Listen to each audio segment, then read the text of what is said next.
All right, if everybody will please take a seat, we're about to get started.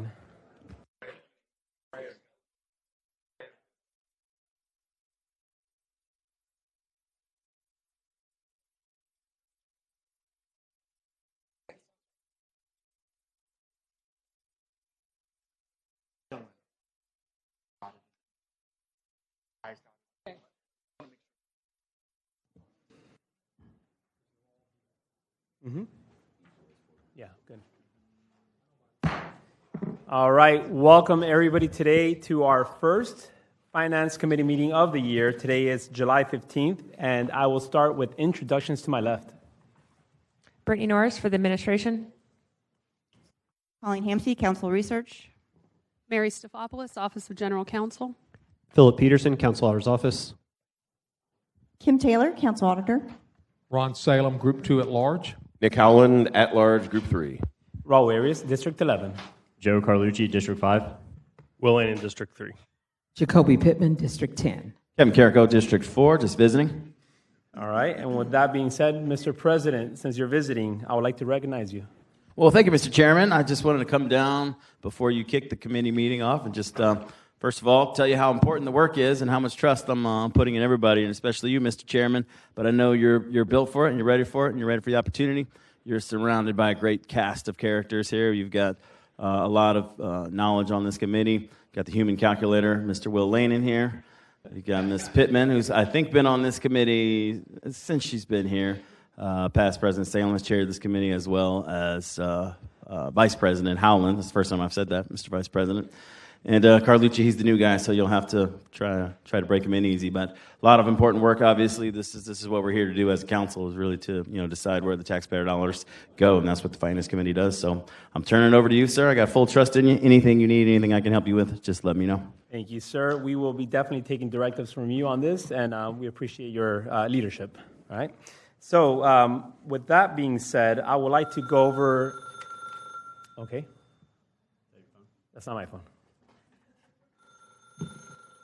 Should I pick it up? It's the bad phone. Hello? that was random, right? Never seen that happen. And you never will again. Okay. All right. I don't even know where I'm at now. All right. Okay. Yeah, we were going to talk about procedures and this committee, how we're going to handle it. All right. So I will be taking public comments at the start of the meeting. It's going to be allotted for 2 minutes. And then regarding council members here, I'll open up the floor so we can have committee work during the committee, as we've done in many years. But if I see that the time is taking longer than expected and we're running short on the committee time, I will start putting time frames on all of our committee members. And with visiting council members, I'm definitely going to open up the floor to visiting council members to speak on whatever they want to speak at, because at the end of the day, committee work should be done during the committee. I will be following Robert's Rules of Orders, meaning you guys already know how this works. And when it comes to anybody out in the audience, the same applies to you all. Just be mindful, respectful of everybody's time, and just respect everybody, one another. Respect yourselves and respect us, and we'll have a great year moving forward. All right.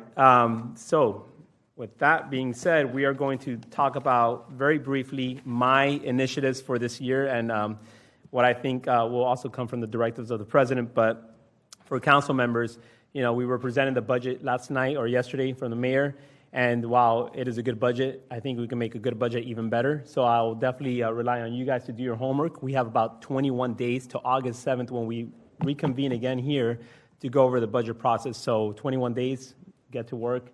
And like I said, we're going to make something good even better. My initiatives will be this year, one of which was past President Salem was, last year he asked the auditors to look at the next 2 to 3 years projections before moving on to the budget. And so that way when we go through the budget, we have a mindful idea of how to target the expenses and all that. So I think, Kim, would you like to kind of touch on that a little bit? Sure, yes, sir. Through the chair to the committee. That will be one of the first items on August 7th, the first budget hearing day. We will go through, you'll see that schedule is included in your budget ordinance. It's called Schedule B3, and the administration does the current year's budget, and then I believe 4 years of projections to give you an idea And we will be looking for things like, at the time last year, the FRS, the collective bargaining, had not been approved. So we will be looking to see what kind of estimates are included there, the community benefits agreement, things like that, that were not included, to make sure that all items that should be taken into account to give you a radar or a rough idea are included. Thank you.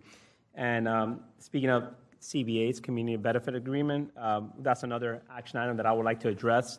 I know that you guys have been taking a nice tally from the last year, 24-25.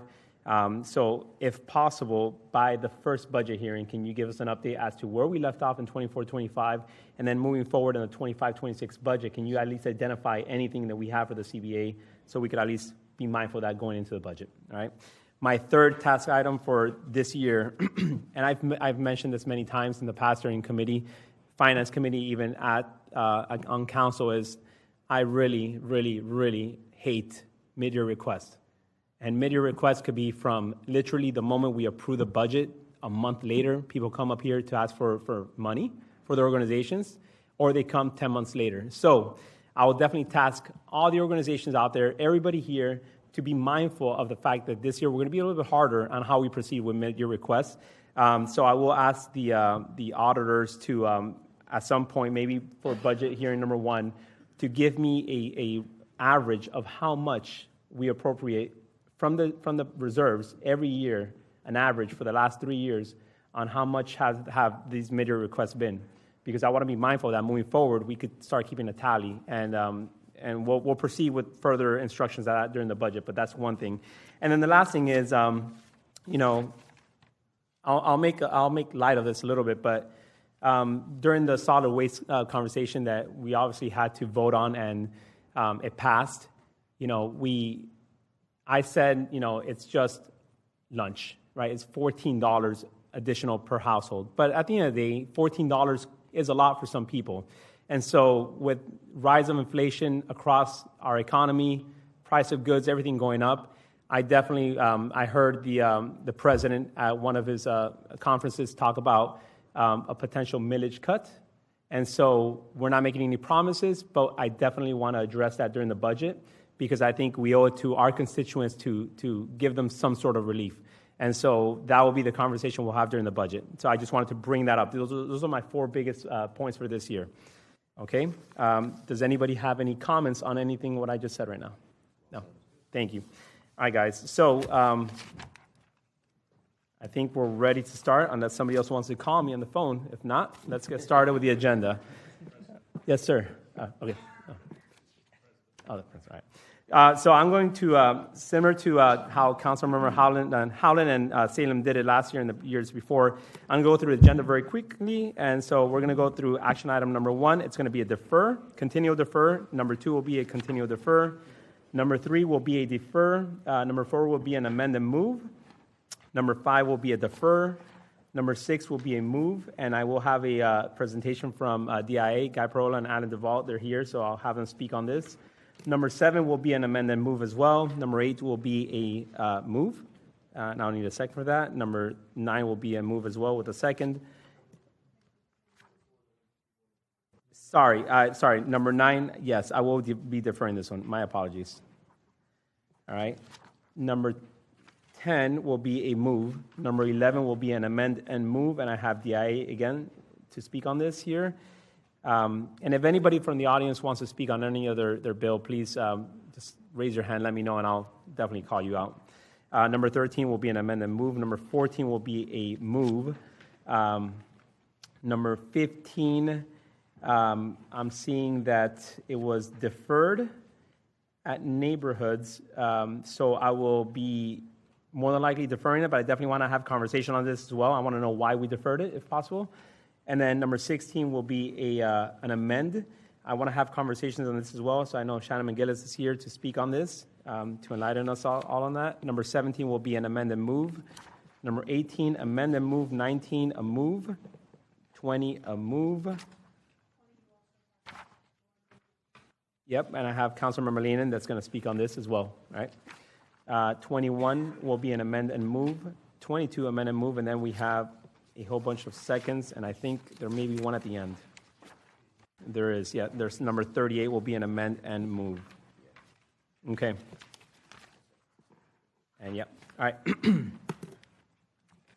So let's start with number one. Oh, yes, actually, we do have a presentation. Thank you. So our first task item for today will be a presentation with a little extra something from Ms. Taylor as well. So please, Ms. Taylor, the floor is yours. Thank you, Mr. Chairman. Through the chair to the committee, we issued the JSO ankle monitoring audit back in before your break on June 23rd. Just to give you an idea of what we looked at, this is a program that JSO operates. The courts, for the most part, directs most cases to court orders to JSO to handle this. This is separate from the misdemeanor probation program. Fees for 23-24, we're talking roughly $500,000 that is generated. But again, the goal of this is for both unsentenced, your pretrial and post-trial, to avoid those costs in the jail of incarcerating individuals and to have them, where it's appropriate, to have a GPS tracking device attached. We looked at a year's worth of data. There were over 2,100 court orders, and we were looking to see whether there were controls in place to enforce these court orders, and we also looked at the fees behind it to see if they were properly and timely assessed, collected, and deposited. So as far as just a main summary of the types of things that we found, first of all, we did find there were a lack of sufficient internal controls related to program activities, and some of these were critical, like identifying all individuals to be monitored that were not incarcerated at the time of order. And again, we're talking policies and procedures in place to ensure that these things happen. Ensuring that devices were released, that they were removed when the court order release came.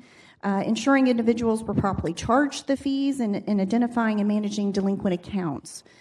So those were some of the issues that JSO has already worked on in their response. I will say anything that we brought to their attention, they immediately took steps to try to address, try to revise policies and procedures. We're very reactive anytime that throughout the entire audit we brought issues to their attention. Other things that we identified, excessive access rights to the systems related to the fee management and also the location monitoring. So we want to ensure that some of that data is confidential. For example, boundaries that are set on a GPS device, making sure that unauthorized individuals can't access that system to change those boundaries that an individual has for that GPS device, for example. Also, we did find individuals did not always have their monitor timely attached. We did find at least 3 individuals that it was not timely when the order was issued that they did not receive a device. We also had one that was released from incarceration and should have had a GPS attached and did not. So they are working to prevent any of these things. I would say one of the biggest things is they are trying to get a location over at the courthouse rather than a location that folks have to go to. Typically, you can't leave the court and go immediate because of delays in the system and it being in there, and they're not necessarily able to do it immediately. So rather than having time lapse and risk these individuals not getting the device attached, they are trying to work with the courts to have a room set up right there so that when they get a court order and the judge gives it, they can immediately attach the device right then and there. So they are taking steps to address that, to prevent that from the courts area. We also found, as far as fees, that delinquent fees were not, they were not giving the timely reminders. And again, it related to some of the policies and procedures. 14 days, they were supposed to text the individuals to remind them, you need to pay the fee. It's a $15 a day fee. After 28 days, they're supposed to let the courts know, hey, we've got a delinquent individual. They are not abiding by, the policies to pay the fees. So not staying on top of that. Refunds were not always issued timely when people were, once their court order came to release it.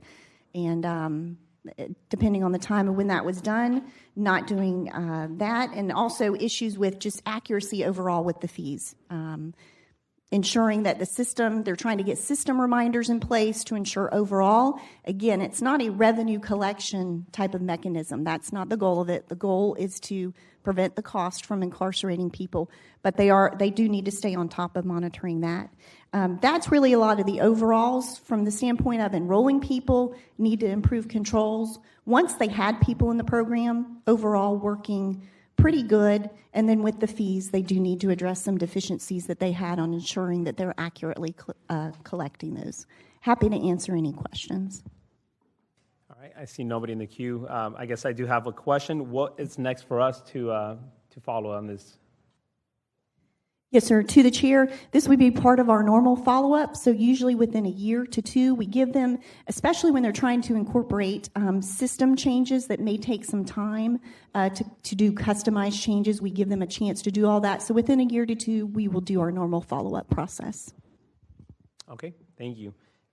Second action item for you, Kim, it's going to be speaking on the rollback rate. Yes, sir. And I apologize that I did not get that on the agenda for you all, but I just wanted to bring to your attention to remind you all that Tuesday night you will have the rollback rate resolution. It's always taken up as an in and out emergency because of the timing by which the governing body has to provide that ceiling to the property appraiser so that they can do the trim notices. So unless you were to have a special council meeting, that's your last time to do that per state law. So Tuesday night is that high water mark. We always generally recommend, we have not seen the whole budget. So to know whether there are problems or not, if you were to try to take action to lower the millage, for example, and then we identify that there's 20 million of problems or 10 million of problems, that just creates further issues potentially from a funding standpoint. Given the level of reserves that you do have reserves available. In past years, our office would often say, you may want to consider even putting that high water mark an eighth or a quarter mil higher in case we have budgetary issues. Given our level of reserves, we don't do that, and it's not necessarily a popular idea either. So we won't be recommending any of that, but I just want to remind the committee that's your high water mark. To try to go above that at any point, from a state law standpoint, you can do it. From a practical standpoint, it's difficult given the time to retrim if you wanted to go higher. If you lowered it and then said, we have budgetary problems, we need to go back up. There's very limited time to retrim, and you're probably talking about a $300,000 cost for first-class mail to send out those notices. But again, my bigger concern would be getting those out in time. So you can lower the millage at any point throughout the process. You can lower the millage on the last night if that's the will of the body. You do have to have a balanced budget at the end of the day. So when you lower that millage, you have to offset that with either cost reductions or find other revenues that you can increase to balance that. But I just encourage, that's your high water mark that you're just trying to set on this coming Tuesday night as an in and out emergency. Perfect, thank you. All right, before we start with action number one, Mr. President, anything you want to take up first? I'll proceed then. All right, we will be deferring 2024 public comment. I don't see any public comment cards, so I pass that. All right, thank you. And just to clarify one thing I said earlier, when I mentioned for anybody to come and speak on their bill, it's whoever is the applicant that's actually having action item here, not just the public. Public comment cards will be in the beginning, and that will be the only time for public to speak on this action item in general. All right, so going on to number one, it's a deferral. 2024-0627 is being deferred. Number two, 2024-0966, it is being deferred. Number three, 2025-0011, it is being deferred. Number four, 2025-0188. Move the amendment. A motion and a second. All right, Otters, can you please speak on it? Through the chair of the committee, the amendment would clarify that this is an amended and a restated interagency agreement with JEA. It strikes the words as amended that's currently in JEA's charter that is no longer applicable with this updated agreement, and then corrects various scriveners. All right. All in favor of the amendment, please say yay. You have one. On the bill. And are you on the bill? Okay. All in favor of the amendment, please say yay. Opposed, say nay. Amendment passes. Can now on the bill. All right. And now we have Councilmember Salem.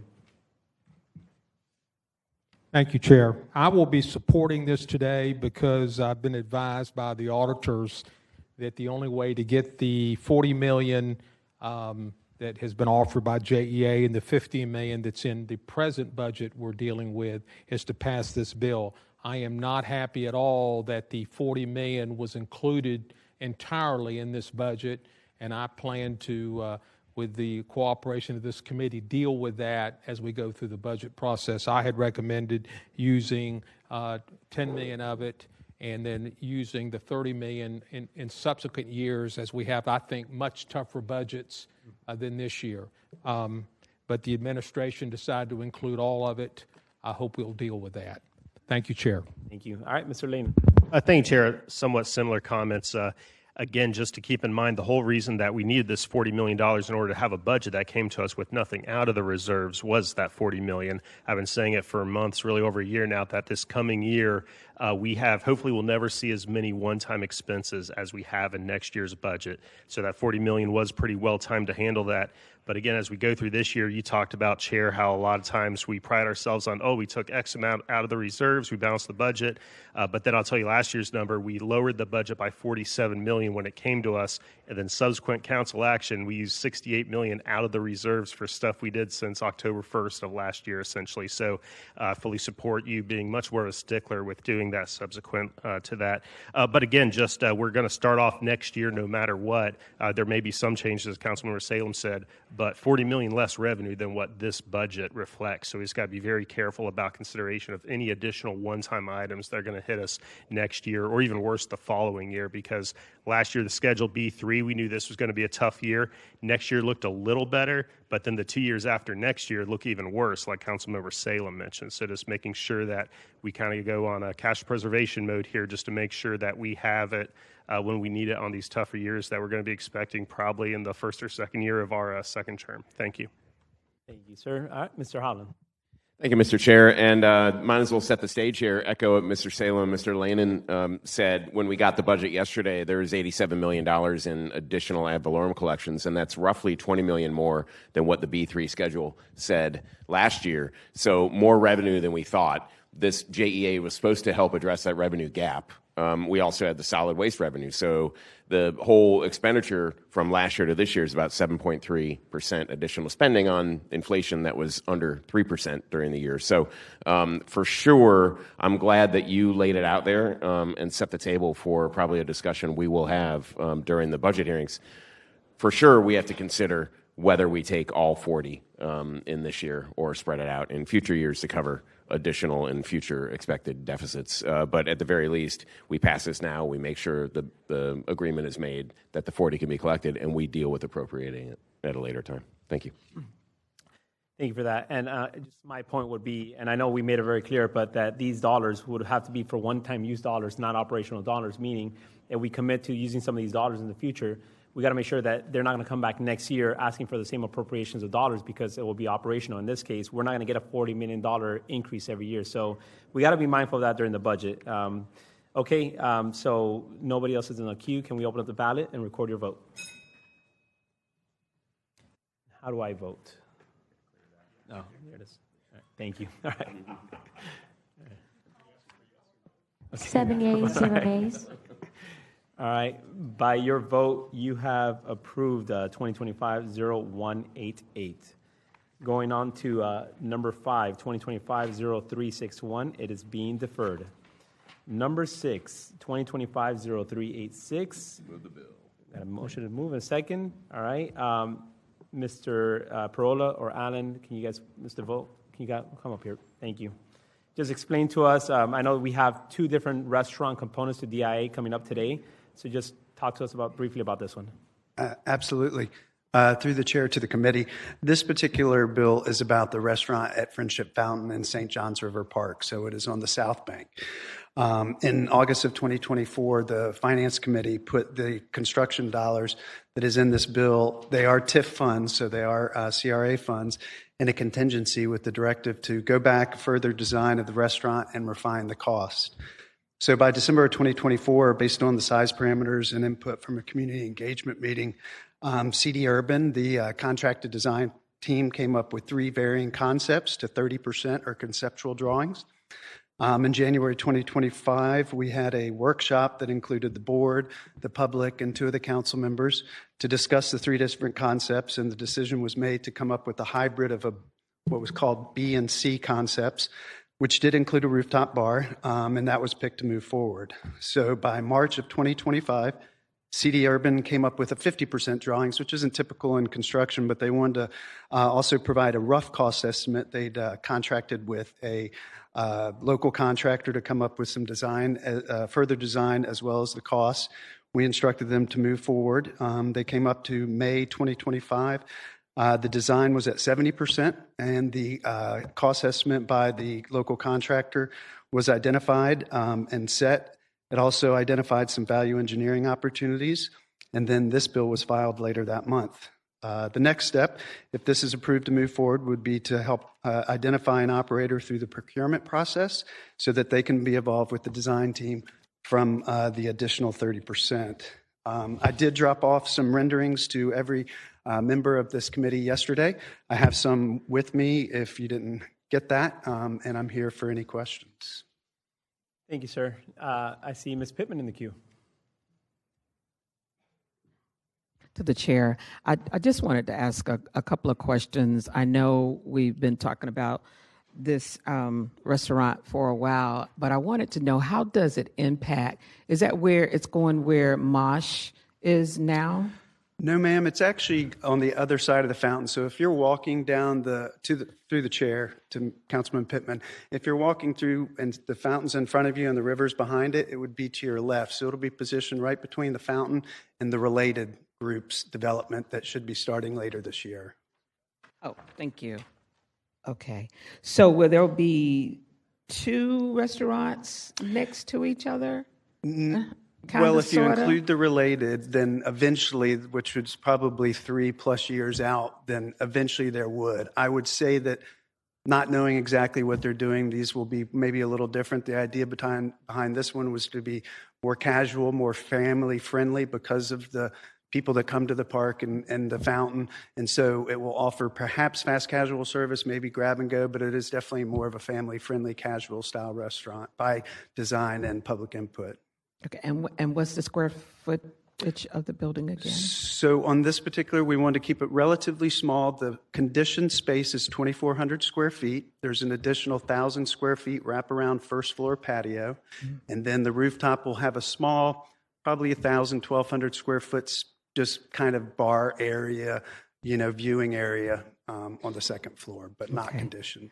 And I guess, I'm loving the idea of us having options of different restaurants, but I'm also concerned about the parking in that area. Have you all taken a look at that as we look at potential restaurants and additional activities or entertainment on that side of town? Through the chair to Councilman Pittman. Yes, ma'am, we have.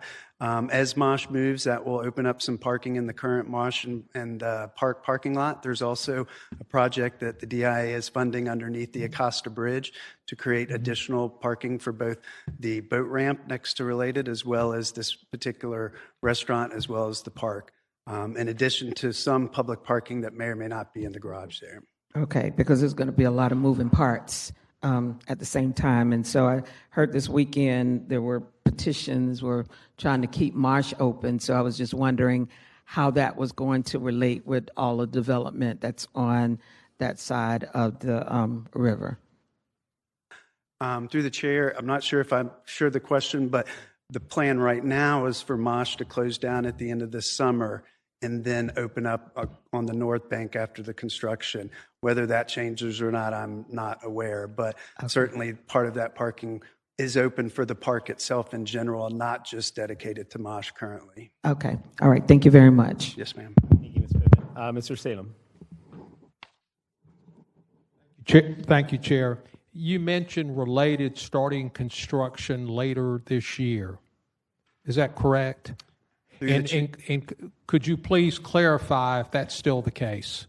Through the chair, I am not the DIA direct connect with Related. My understanding is this fall is their time to start, and from my understanding, it is. Can somebody please from DIA address Related, and is it still scheduled to start? Through the chair, the simple answer is yes. I want to caveat on this. The one thing we are working out right now with them is location of some of the transformers for the development. We're working with Public Works. Once we finish that, then they will start their horizontal work. That is based on recent discussions with both Related and their attorneys, sir. Okay, I've heard differently, but you're on the record. Thank you, sir. Mr. Lanin. Thank you, Chair. And also a related question, because Councilmember Salem maybe had the same thought I had. We did budget that $39 million into the budget. It's under OED.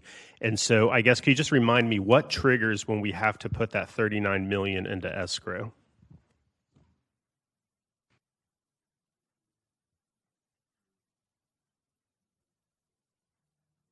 And through the chair, the reason for that question is I just want to know at what step in the process it is, because if construction hasn't started now, if it gets delayed a few more months, next thing we know, we have $39 million that's budgeted for that we're not going to need this next year. So I just want to make sure there's a strong confidence level. We really have to budget that.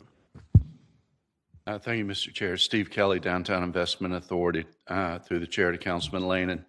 So the $39 million, as you mentioned, will go into escrow. It's funded retrospectively after construction has started in a match to what they have already expended. So there will be no funding any time prior to commencement of any construction. Through the chair to Mr. Kelly, so just so I'm clear, is there a single event that has to happen for that $39 million to go from our Treasury Department to that escrow account? Through the chair to Councilman Lanin, I'll have to go back and look at, I'll be glad to follow up with you on any specific requirements before that funding is actually made into escrow. Off the top of my head, I don't recall anything specific, but I'll be glad to follow up with you on that. Through Chair, thank you, Mr. Kelly. And as for this, I'll support this bill. It's TIF funding and not coming from general fund dollars. Thank you. Mr. Carlucci. All right, thank you, Mr. Chair. I just wanted to add, seems like there's a lot of interest on the Related project. I'm having a meeting next week with Steve Diebenow, so I can actually kind of let him know, hey, we'd like somewhat of an update, so I can kind of share that with the committee, and if they have a significant update, maybe they can come and present or just get with us individually. All right, thank you. Mr. Salem. Could you come back up front, please? My question is the $39 million, I think, is tied to the beginning of construction. Is that correct? Through the chair to Councilman Salem, Steve Kelly, Downtown Investment Authority. Yes, sir.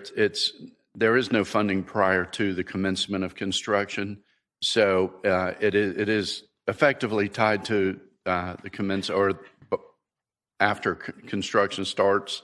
There will be no funding prior to construction. I understand, but let me make myself perfectly clear. Do you anticipate that $39 million needed in the 25-26 budget? Through the chair to Councilman Salem, yes, sir.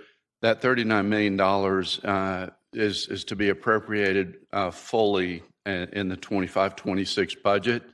That gives their lenders confidence that funding necessary to complete is in place. No, you didn't understand my question. You're anticipating construction starting in the 25-26 timeframe of our budget. Through the chair to Councilman Salem, that's my understanding as well. In concert with others asking the same question, I was just reaching out to Mr. Diebenow for that confirmation, but that is my understanding. Yes, sir. Any update on Related, I think, should come back to the entire Finance Committee, because I'm hearing different things, frankly. So I look forward to the update. Through the chair to the committee, we'll make sure that we bring that to you. Thank you.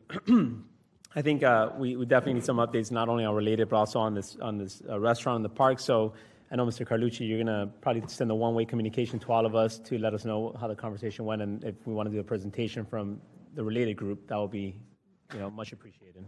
Thank you. All right. So where are we? Ms. Stefopoulos, can you put us in a correct posture? Where are we at right now? Are we taking a vote on this one? Yes, sir. Mr. Chair, you've received a motion and second on the bill, so you're ready to put it to the ballot. Okay. So let's put it on the ballot and record your vote.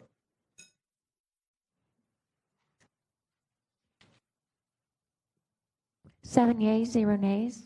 All right, by your motion, 2025-0386 passes. Moving on to number 7, 2025-0390. Move the amendment. Got a motion and a second. Auditors, can you please explain this? Yes, sir. Through the chair of the committee, the amendment will correct the SHIP award from the state to $7,411,733, and then a total appropriation for this bill to $7,992,381.98. Attaching a revised Exhibit 1 and 2, which is your BT, and the schedule of proposed funding, which you should have before you if you want to look at the programs to be funded, to correct those amounts based on the updated state award, and then attaching that state award letter as a revised Exhibit 3. All right, thank you. Mr. Jeffries, if you don't mind coming up here, please. Hi, good afternoon. Through the chair to the committee, I'm Travis Jeffrey, Housing and Community Development Division. Like Mr. Peterson said, this is our state annual allocation we received, about $7.4 million.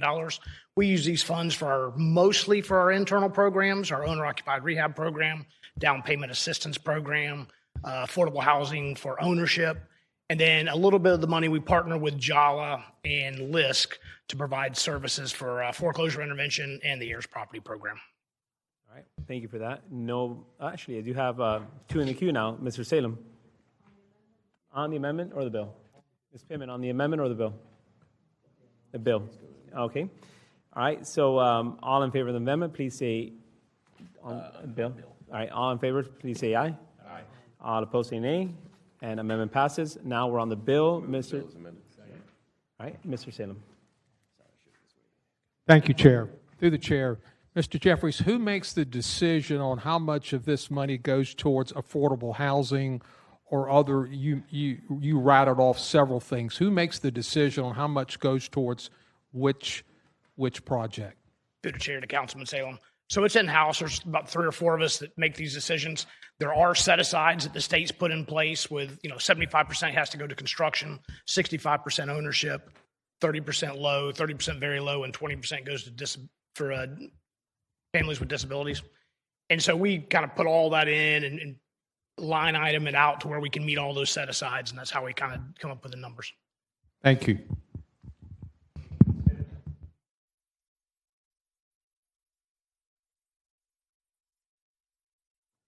To the chair, I always just like to make sure, because some of our veterans that move out sometime may qualify, so I just want to make sure it won't be a conflict of interest. Through the chair to Councilmember Pittman, you have traditionally not abstained on the SHIP legislation in the past. Okay. I recall you had indicated you'd reviewed this when it was on the agenda earlier because it had been deferred. Just want to make sure. Did not have a conflict, but ultimately you are the one that knows more about the programs and how they're funded for Clara White Mission. Okay. Just want to make sure. Thank you. Thank you, Mr. Chair.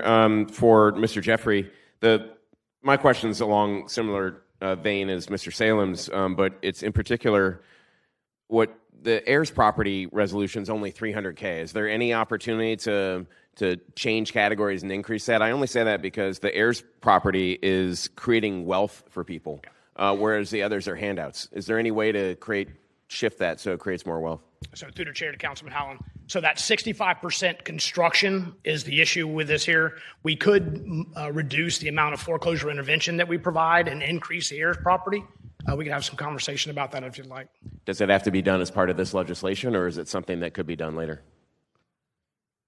So tell me, Mr. Jeffrey, what you would do. You would decrease which category to increase heirs property? Through the chair. So our only option would be to decrease the foreclosure intervention program and increase heirs property.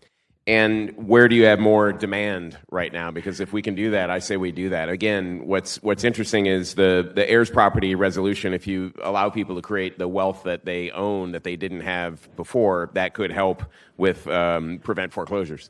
And I'll put a little feather in our cap. We are one of the first municipalities in Florida to start the heirs property program. There's a couple now, but we've been doing this for about 3 years. There's more demand for the foreclosure intervention. We usually run out of money somewhere around February, March for the foreclosure intervention program. We currently have funding for the heirs property in place still existing from last year. So your team would not advocate swapping money from one category to the other? Not at this time. Okay. I don't know if my team on such short notice has an appetite to review that. But at least let's make note of it in the future because, again, foreclosure intervention is helping people stay in their homes for sure. It's a cash handout. Right. Heirs property creates wealth, allows people to, take loans from that wealth and start businesses or go to college or even stay in their property or buy others and start to create more wealth. So it seems to me that I would want to put every dollar I could into heirs property as long as the demand is strong there. And you've got the folks that need the legal assistance. So just, I think then, rather than have the committee take a vote on it, we'll just take a note of it for the future. All right, thank you, Mr. Howland. So on that note, my suggestion would be, because here's the thing, we're here, we're going through the year and going through all these different pieces of legislation. We'll forget about this until this point next year. We're going to say the same thing. That's what happens here in government. So let's hold everybody accountable, and I would like to make it known, and I don't know how we can make this happen, but before this committee ends next year, I would say maybe in February or March, around that time frame, let's start having that conversation again so we could prepare ourselves for the next budget whenever the next finance chair will be there. So you said earlier that around February is when the money runs out, right? Well, the foreclosure intervention this year is around February when we ran out of funding. Okay. Yes, sir. So let's just put it on notice. Let's have a meeting again on February regarding this topic, and it will just be more of a presentation, just more of an update. We're not taking action on it, just an update, and then from there we could decide how we proceed moving forward. So who would I task on that? Through the chair, our office will make sure that we bring it back to your attention in the January timeframe to get it scheduled. Thank you, sir. Thank you, Mr. Jeffrey. All right, so we are on the amendment. Okay, so Mr. Chair, you have a motion and second on the bill, so it's ready to go to the ballot whenever the committee is ready. perfect. So let's go to ballot and record your vote.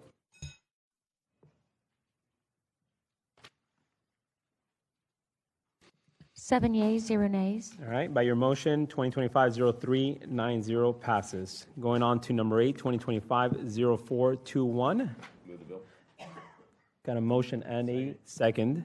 All right, auditors, if you don't mind, or actually no, I do have people in the queue, so Mr. Lenin. Thank you, Chair. And through the Chair to either Councilmember Howland or the auditors, fully support this. I'm just wondering, have we looked at more in depth to see if there's anything else like this out there that was appropriated on a deal that's fallen through that we can similarly recapture like this bill's doing? Through the chair to Councilmember Lanin, Councilmember Howland just stole the words out of my mouth. This is what he has defined as pockets of value. When this got brought up during the Juliet balcony discussion a couple months ago, and even prior to that, working with Councilmember Howland, we are looking when we have time and where we can for additional dollars that have been appropriated. I believe we've looked throughout the Downtown Economic Development Fund, which is where this is coming from, and all of those dollars are either obligated to a specific project or there's much, much smaller dollar amounts that DIA has plans for. But we are continuing on an ongoing basis when we come across items that have been appropriated in the past that still are out there, finding if they have purpose and then getting with a council member or two to see how you would like to address those. Thank you. And a follow-up through the chair to the auditors. So talking about council contingencies, we're adding up to a big number here. So we have the DOGE contingency, which I think was like 18 or 20 million roughly. We have the $45 million contingency from the self-insurance favorable adjustment, which due to the Howland Amendment can be, but not limited to, basically whatever we get 2/3 agreement on we can use for. And then this $2 million, I mean, is there a way you can put a consolidated list on what our total council contingency dollar amount is, maybe by the next committee meeting? Through the chair to Councilmember Howland, I'll work on something and get with you. Councilmember Lane, and golly, I did it again. Thank you for the compliment. I'll get a haircut tonight. All right, Mr. Salem, please.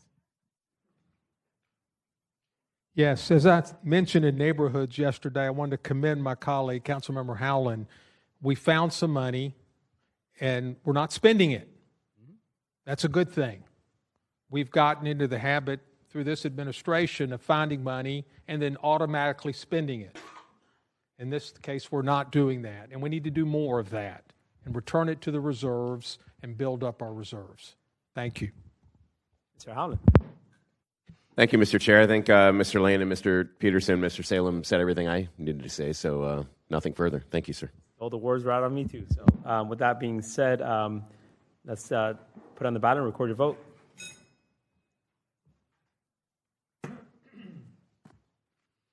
Seven yeas, 0 nays. By your motion, 2025-0421 passes. All right, 2025-0422, we will be deferring this one as it was in neighborhoods.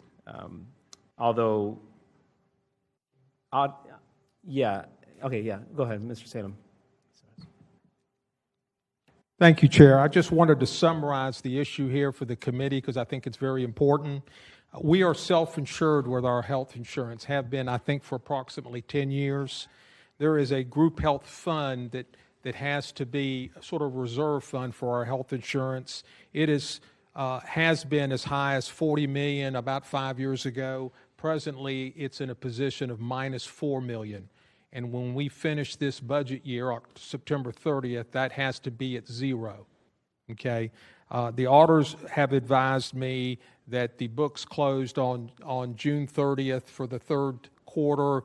They'll have those numbers July 30th, and we'll be able to report to the Finance Committee exactly what that deficit is. And I will be recommending that we bring that up to zero from that 8950 number there, because that's what we need to do.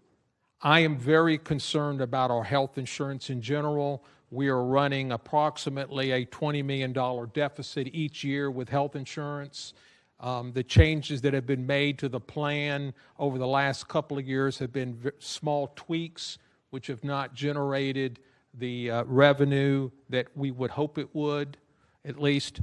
And so I'm in the process working with the Office of General Counsel to bring in a consultant. The consultant is the Bailey Group. The Bailey Group is the consultant for the Police and Fire Fund, which separated from us 2 or 3 years ago and has been mentioned in neighborhoods yesterday. They were a healthier group, which hasn't helped our fund at all because we lost a significant healthier group in our plan. And I'm hoping over the 25-26 time frame, they can make some recommendations to the administration and to the council. We can't make the changes. The administration has to, but we can assist them in seeing changes that can be made to the plan to bring that plan to a neutral level, hopefully, and not have to dip into the reserves to cover those dollars. Thank you. Thank you, sir.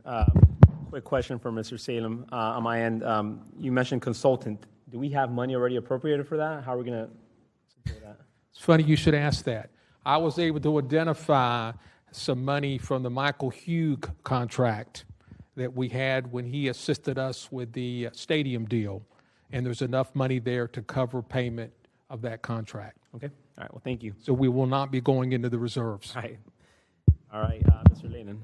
Thank you, Chair. Just a couple of things I wanted to say. For 2 years now, whenever we've gotten the quarterly reports, I've been talking about how I think we're budgeting the self-insurance fund wrong because we're always favorable, and that any favorability there is, in my concern, was going to be offset in the group health fund. And in fact, if you look at the submitted budget, we're taking $23 million in revenue next year, and that's what's being used to plug the group health fund. So this is becoming our new trash fee. It's going to start going up exponentially each year. And so my concern, if we don't tackle this, and like Councilmember Salem, I don't think it's City Council's job to go and modify the health plans. Like, we just don't have time for that. That should be something I believe that the administration should be working on. But this needs to be tackled. Otherwise, we're going to keep on using more and more of our general operating revenue each year to essentially subsidize this. Fully concur with the consultant. The Bailey Group is who I use for my company, my day job that I'm hoping to get to at some point today. So fully would endorse that. But again, this is kind of rising to my top of my financial concerns for the city right now as far as unresolved issues we have out there. All right. Thank you. Mr. Salem. Thank you. Councilmember Lane, through the chair, I don't disagree with you. I think the administration should be doing this. Unfortunately, they've not made the changes to the plan to make it happen. I'm your liaison to the group health plan, and I've sat in on the meetings, and the changes have not occurred. They have occurred in the Police and Fire Fund.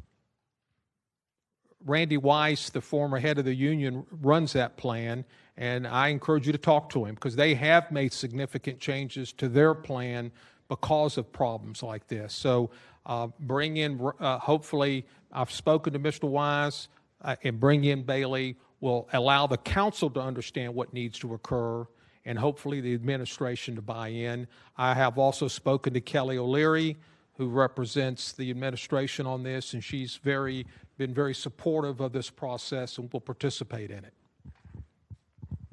Yes, go ahead. Through Chair, Councilman Stabler, thanks for clarifying that. I actually didn't know that was one of our liaison positions that we had assignments for. So that makes sense. I did not know we already had that connectivity there. And also, as far as the speed, I want to point out, I think I was pretty vocal last year around the same time about my concern. So I was hoping to see some more progress being done. So perhaps it is something we fully insert ourselves into this coming year. All right. Well, similar to that of the last one with Mr. Jeffries, I mean, once again, it's the narrative I said. It's like we always speak about it, and then a year later passes, and we speak about it again when it comes up. So would you like for us to address this again at some point in the year, and we'll just make a note of it now? If I can. Yes, sir. I intend to put this into Doge, so I can assure you this is going to get a lot of attention. Perfect. Thank you, sir. All right. Once again, this bill is being deferred. 2025-0422 is deferred. Moving on to 2025-0423. Got a motion and a second. All right. And I don't have any speakers on the queue, so can we open the ballot and record a vote? Well, we have a speaker. Yes? Go ahead, Ms. Pittman.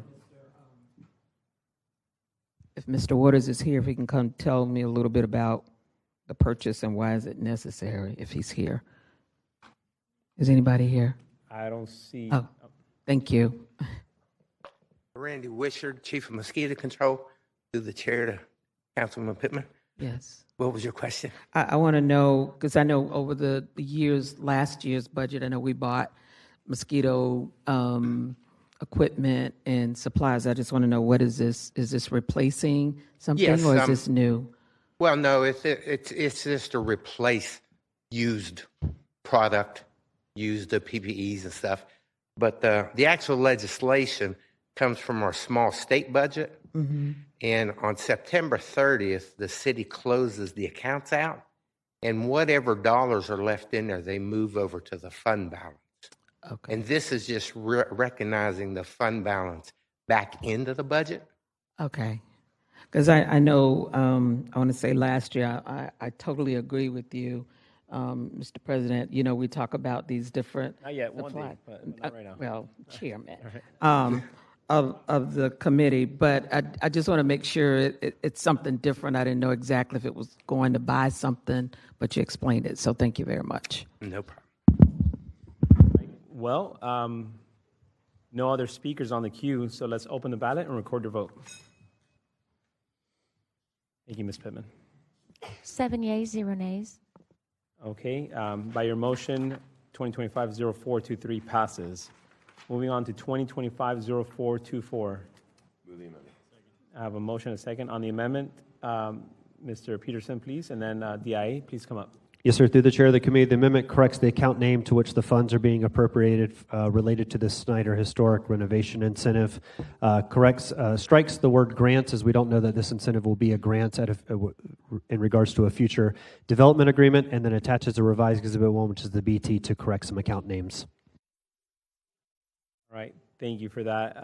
Can we get a motion on the amendment, please? On the amendment. Okay, so all in favor of the amendment, say aye. Aye. All opposed, say nay. Amendment passes. All right, that was an aye. You got it. Bill has been moved as amended, and DIA, please. Yes, through the chair to the Finance Committee. This bill, Wade MacArthur, Downtown Investment Authority. This bill would take $1 million that was placed in a contingency account for the Riverfront Plaza restaurant and move that to a new account specific to the incentives for the Snyder Memorial Church. We're hoping to do an open disposition in the fall, and we believe that this $1 million, in addition to $3.5 million that we've requested in the 25-26 budget, will be something that'll draw the kind of developer that we want to do something really special with that building.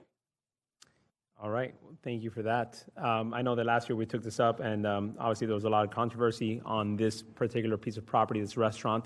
So I know when Ms. Pittman today, you asked about the two restaurants. One was a Friendship Fountain, and this was the other one. The fact that you're taking the $1 million out of this, does that mean that you guys are throwing in the towel with this restaurant? There's not going to be a restaurant anymore in this Riverfront Plaza? Thank you, Guy Froehlich with the Downtown Investment Authority.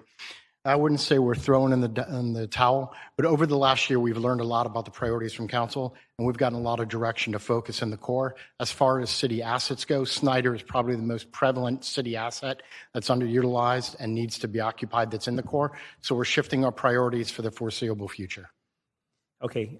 When we were having this conversation last year, you guys mentioned how the time is of the essence in order to meet the requirements of the construction and all that. So if we don't go through for the restaurant now, and you guys continue building the park, if you guys want to put the restaurant in later, is it going to cost us more money, or is it just not going to happen? Because, I mean, the way I see it is, it's not going to happen if we're taking the $1 million out of it.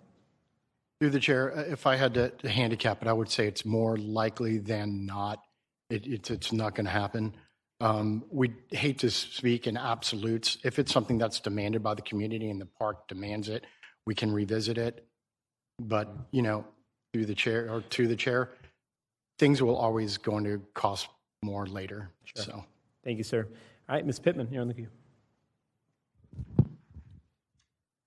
To the chair, again, I just wanted to ask in terms of doing an inventory or asset of the number of restaurants that we have. We have several on Bay Street, and now we're having more development. And I don't know if all of the restaurants are the same.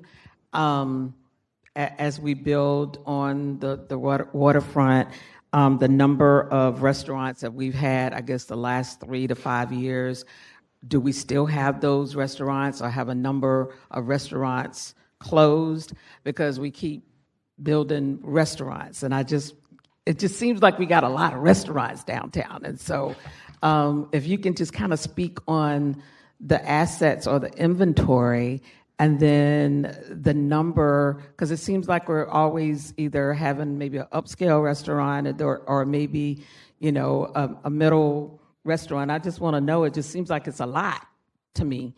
So I just wanted to just ask that question. through the chair, I'm going to bring up Mr. DeVault to try to answer that question, but I will say before he steps up here, that seems like a bigger question, and we're more than happy to either meet individually or report back to this community and give a more holistic view of our restaurant situation now and planned. Okay. But it's up to you, but Mr. DeVault's here. Yeah, that'll be fine. It just seems like every year, and I've been here for a long time, and it just seems like every year there's restaurants and restaurants, and then are the ones that we're building or opening, are they still here? Are they closed? Can you tell me about how do we do an assessment when we know we have so many downtown already, and then, you know, based on the new ones that we're potentially building out? Excuse me, through the chair to Councilman Pittman. I would say there's some people that disagree that there aren't enough restaurants downtown, but I first came back to Jacksonville 22 years ago and started BB's Restaurant, which is on the South Bank. So I've seen the restaurant scene downtown change quite a bit. I also opened Bellwether in 2017. So you're right, some have come and gone. I would say recently we've seen a lot of interest in restaurants, and several have opened up, as you point out, on Bay Street as well in the Elbow. I would say there's about 20 different food and beverage concepts in the Elbow, and they're all different. Yeah, Italian, Irish, Creole, Indochine, you know, so there is a lot of variety. I can also say on Laura Street, the two larger ones that have opened up recently, Pizza Dynamo and Poor Tap Room. Was there last night. They've been quite busy since they've opened up, and those are all restaurants. Those two plus others are ones that DI is incentivized with TIF funds, so I keep a close eye on those to see how they're doing and really want to make sure that they survive. And so at least right now, the ones that are open up at dinner, we're seeing a lot more on the weekends and a lot more at dinner, as opposed to in the past where it may have just been really lunch only. So yes, to your point, with the heads that we're bringing downtown and the beds, you know, we want to support them with these kind of activities and kind of things to do. So far, there has been positivity for sure. Well, if you don't mind, I just kind of like to keep an eye on it, and maybe, every quarter or so to let us know, or some type of report. And I'm very interested in that because, we have Gateway Jacksonville that's coming, and, a lot more. And so I'm just interested in the new ones and the existing ones. Thank you. Absolutely, through the chair. And LaVille is the next area we hope to have more restaurants grow up. So we're looking at each individual neighborhood. Yes, thank you. All right, thank you. Very quick, Mr. Fopoulos, what time does this meeting should it end? To the chair, so I believe to allow the Legislative Services Division the opportunity to reset the room for the LUZ agenda meeting, which begins at 4:30. The absolute latest would be 4:15, but I think that their preference is if we could end by 4, that would put them in the best position to reset. I got to get a smoothie later on, so we'll 30 more minutes. All right, let's keep the comments moving flow. All right, so we have Mr. Howland next and Mr. Carlucci after him. Thank you, Mr. Chair. Question for Philip or Kim. This appropriates $1 million from the Riverfront Plaza Restaurant Project contingency account. How much would be left over, or is that the extent of the account? Through the chair to Councilmember Howland, this would take all of the funds. Oh, okay. I was going to say if there's any left over, and we just heard that a restaurant is less likely, then we could sweep that back to the reserves. But there's no money left over. All right, thanks. All right, and last thing, just to kind of dovetail back into the restaurants downtown for whoever, Mr. DeVault. Would love to have that kind of presentation come to the downtown special committee just to kind of get our arms around it. That would be kind of nice, and y'all could kind of formalize it if we wanted to do that. So thanks, Mr. Chair. All right, you're welcome. So I just do have one more point, and it's the fact about the restaurants. We had this discussion last year, and I think the priority right now, I am a restaurateur, obviously, and the priority will be to just focus on one at the time. We can't do two at a time. We're not in the restaurant business as it is, the city. So I think focusing on Friendship Fountain will be the best course of action, and then Snyder Memorial would obviously be what's important right here in this general area. So the thing about restaurants is that we need more people to live in downtown. So that, aside from that, we need to focus on, instead of lodging and hospitality, let's focus more on these smaller projects to bring people to live in downtown, like the Juliet Street balcony. That's a prime example of what we need more of. Okay. And I do have Council President Carrico. Hey, thanks for recognizing me. We're all a collegial body, so it's okay to disagree sometimes.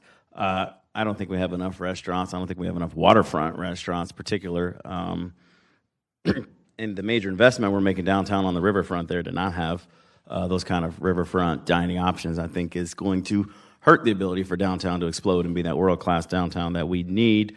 Just needs 2/3 vote. I'm here. I could vote, so I'm going to vote no. I just think we should keep a balance in there and continue to try to focus on the riverfront and bringing population downtown. That's just my thought, just my opinion. I'm not coercing or asking any of you to jump off a bridge with me. I'm just advocating for what I believe downtown needs. And waterfront dining is one of them. Thank you, sir. So very quickly, I love restaurants. I'm a restaurateur once again. I definitely see the need for more hospitality. However, we need more bodies in downtown. Mr. Duvall, if you don't mind, please coming up here. I know that you and I have had several conversations. I am the DIA liaison, so I know what's happening at least in that part of downtown. When we're talking about hospitality, talk to me about the, similar to Bryant Park, the little kiosk centers that we're going to potentially put, and also potentially a food hall versus a kiosk, because we are looking at putting some kind of hospitality in downtown, in the restaurant, at least waterfront. It just might not be your conventional restaurant, and maybe more like 20 different types of restaurants within a kiosk center. So please, if you don't mind. Through the chair, thank you. And to Council President's point, Carrico, there are, and to answer Councilman Pittman's, there are fewer riverfront restaurants than there was at one time. So I do agree that that's a good focus. But in general, we are looking at possibly something like a Sparkman's Wharf, which wouldn't necessarily be a food hall as in a whole building that would have different vendors, but different items that look like containers but aren't, because those aren't really easy to convert as it seems, but something that will have multiple different vendors. That was envisioned on Shipyards West, but I agree that kind of multi-vendor kind of location. You see one going out right now that was proposed in Springfield, as one is out near Gate Parkway, I think. It's called The Block that's opening up, so a very similar kind of concept that I think would do well downtown. Thank you, sir. All right, so for the essence of time, I just want to see a direction, I guess. Do we want, if we defer this, Mr. Duval and the IA team, how will that affect you guys with the Snyder Memorial? Because I would like to have more conversations. If you really want to have the conversation and have it come to your committee, I think we should take that action first and then have us vote on it here versus us taking action now and then coming to your committee, and what's the point, right? So do you need this right now? Ultimately, we're still waiting to make sure that the other $3.5 million gets approved in the budget. So if it gets deferred a cycle, I don't foresee that being a problem. All right, I would like to defer if that's the case, but before you guys come back up, I would like for you guys to have the conversation in your committee, if possible. Good? Cool. Thank you. Thank you, guys. Thank you. The future of downtown committee. Yep. Yep. Mr. Chair, if I could, so the president hasn't reestablished the downtown special committee yet. So I just want to make sure that I didn't see the memo. And research division also hasn't seen it. Okay, well, I know that he'll be sending out the memo. That's probably on way right now. So we will be, how about this? We will be deferring it until further notice. So this one was 2025-0424. It is being deferred. All right, moving on to 2025-0425. We will be deferring it as well. 2025-0426. Move the amendment. We have a second amendment to move. Second, auditors, please explain on this. Through the chair of the committee, the amendment reduces the appropriation down to $8,131.45 and attaches a revised Exhibit 1, which is the BT, to reflect that reduced amount. The reason being is mosquito control has already spent these dollars. They have already been reimbursed by the state, and they don't anticipate spending or being reimbursed anymore, so that prevents any budgetary problems moving forward. All right. All in favor of the amendment, please say aye. Aye. All opposed, say nay. All right. Amendment passes. All right. Bill has been moved and amended. Please open the ballot, record your vote.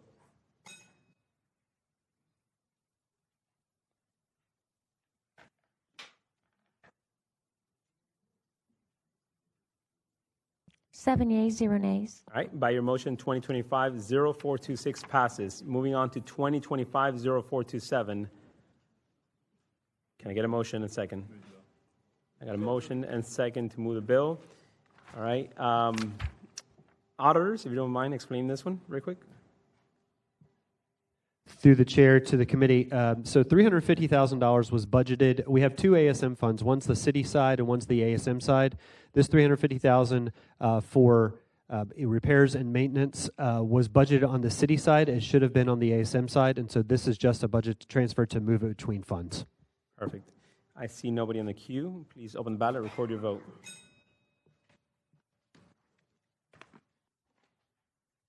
Seven yeas, 0 nays. By your motion, 2025-0427 passes. Moving on to 2025-0428. I know that this was deferred in neighborhoods, but I would like to hear from Mr. Salem as to why it was deferred. So if I don't want to take action on it just yet, how do I proceed? Should I just call Mr. Salem up, or should I open up the amendment? Can I get a second motion to open up the amendment? Mr. Chair, you've indicated if it's your inclination to defer in keeping with how the Neighborhoods Committee addressed this bill, you can still allow for discussion on it for the purposes of the deferral, and then you can just confirm at the end whether you still intend to defer or if you decide that you want to allow the committee to take it up. Okay. Well, then let's do that then. Mr. Salem, please enlighten us why it was deferred.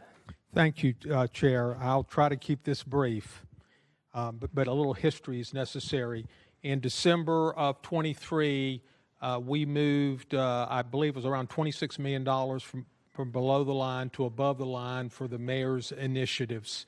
That was in her first budget. I was president then, and I think I did that over the objection of several in this room. There were several pilot projects that were started. The 4 here were included in that, and there were also other pilot projects, particularly some in the homeless arena. There was a homeless for a diversion program, as well as a program for chronic homeless that, if you recall, I used some of my contingency money to match the mayor's money, and we worked together on those programs. the homeless programs ran out of money several months ago. And they came to me and said, we want to continue. Where can we get more money? And I said, they're pilot programs. That's the purpose of it. And they went through all the data with me, and I looked at it, and I thought they were very effective in what they did. I said, I have no more money, and I'm not going into the reserves for more money. My suggestion is that you try to get some money in the 25-26 budget, and I have since sent them to the Homeless Commission because they're going to have about $1.5 million, or even more than that, as being indicated by my colleague Joe Carlucci, in their budget, and so I've encouraged them to go over there. In addition to that, as some of you know, we've got the problem with homeless people on the west side of downtown hanging out outside of Trinity because they provide meals but then send them out during the day. They want to start a daycare program on the west side of downtown, which I think is a pretty good idea. It's several $100,000. I told them there's no money right now. If you want it, I urge you to go to the Homeless Commission, or we can try to get it in the budget for that matter. The 4 programs listed here were pilot projects. If they've been led to believe that they were going to continue forever and ever, that's an insult to me as a council member. That's our job.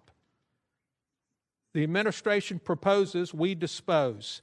These 4 programs were pilot programs, and they should go through the Finance Committee during our hearings, and we can decide if they're in the budget whether we're going to continue them or not.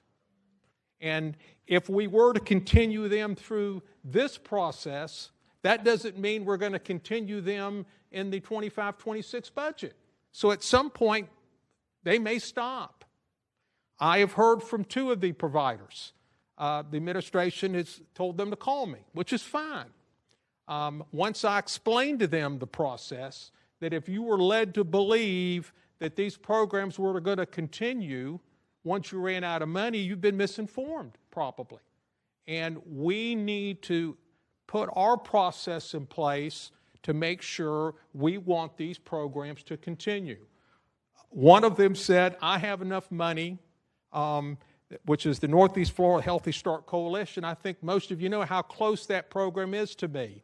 I obtained the funding a couple years ago to buy the Hey Mama van, $168,000. So I would want that program to continue, but not this way. Got to go through the process. Told Faye Johnson that. So I believe that this bill should be deferred, frankly, as far as I'm concerned, until after we finish the budget. It's as simple as that. And number 2, they're using the CRA money. The CRA airport money has closed. There was $2.4 million in that fund. Okay? The administration determined it was closed, found that money, and then boom, they moved to spend it. Okay? That money would fall to the reserves if it's not spent. Would fall to the reserves. Okay? So my recommendation is not necessarily just to defer it for one cycle, but to defer it until we have gone through our 3 weeks of budgets.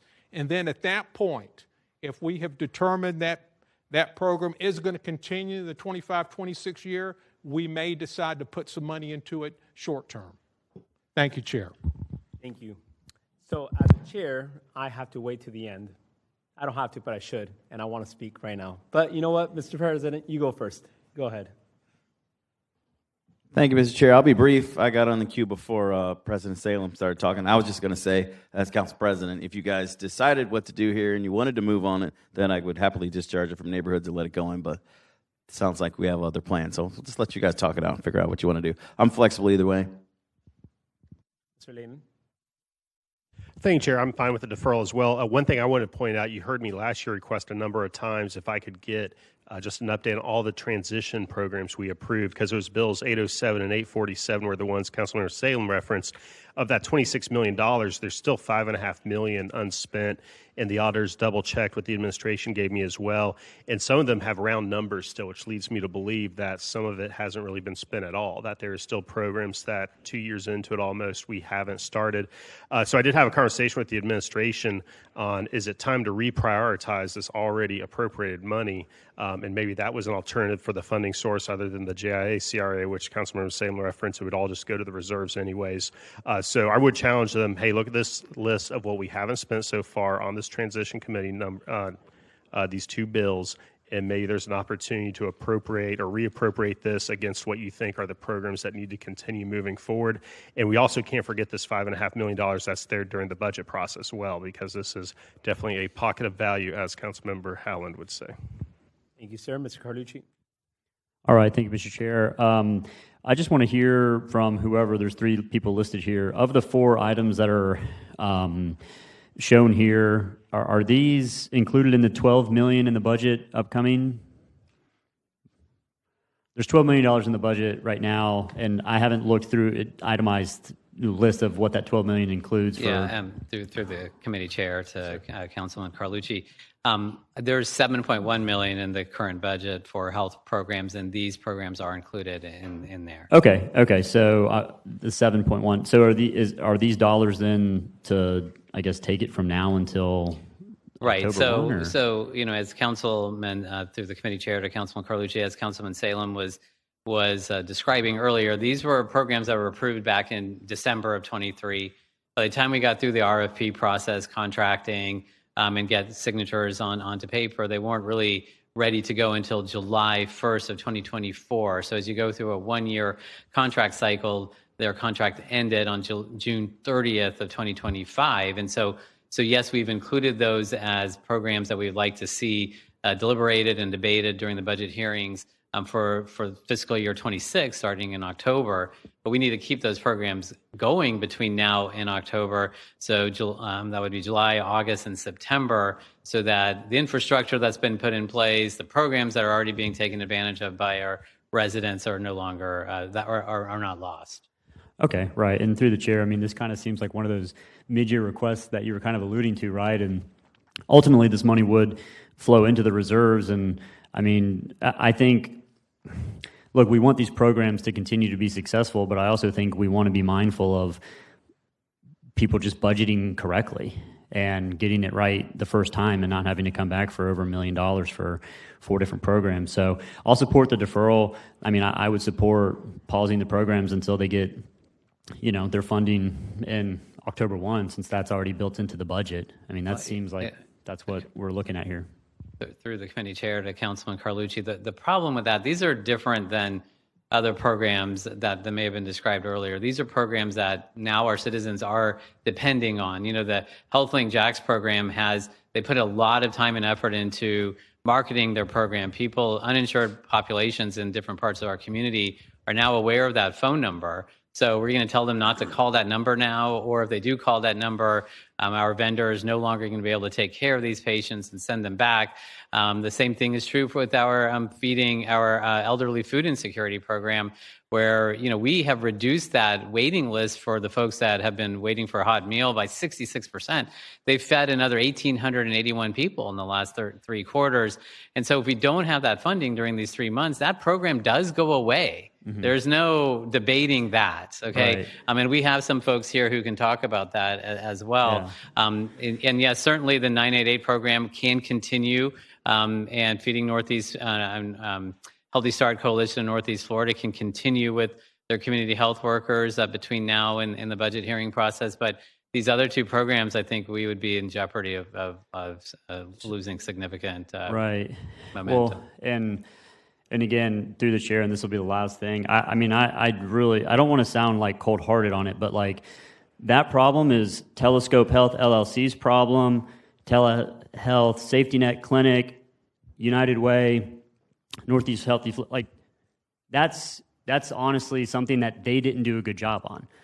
So if they've been telling their people that, hey, keep calling, and they don't have the money to do it, they don't have the money right now. to continue their services. So in my line of work, if I don't have the money, I'm not going to tell people that I can continue serving them because that's giving them false hope. That's not the city giving them false hope. That's those companies giving them false hope. So I'm just saying, let's all be on the same page here and understand that that is their problem. And that is y'all coming to us for a solution. So I'm not trying to be a jerk about it. I'm just saying they don't have the money to do those services right now. So I think they need to be honest with the people that they are providing their services to. And you can't, and if they're here today, I hope they hear this loud and clear because that's something that I would expect if I was receiving services from one of these people and one of these companies.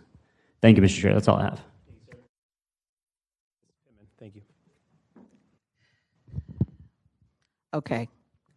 I feel a little bit different about that, okay? And let me tell you why, because a lot of the services that are provided, most of the organizations have to put the money up first.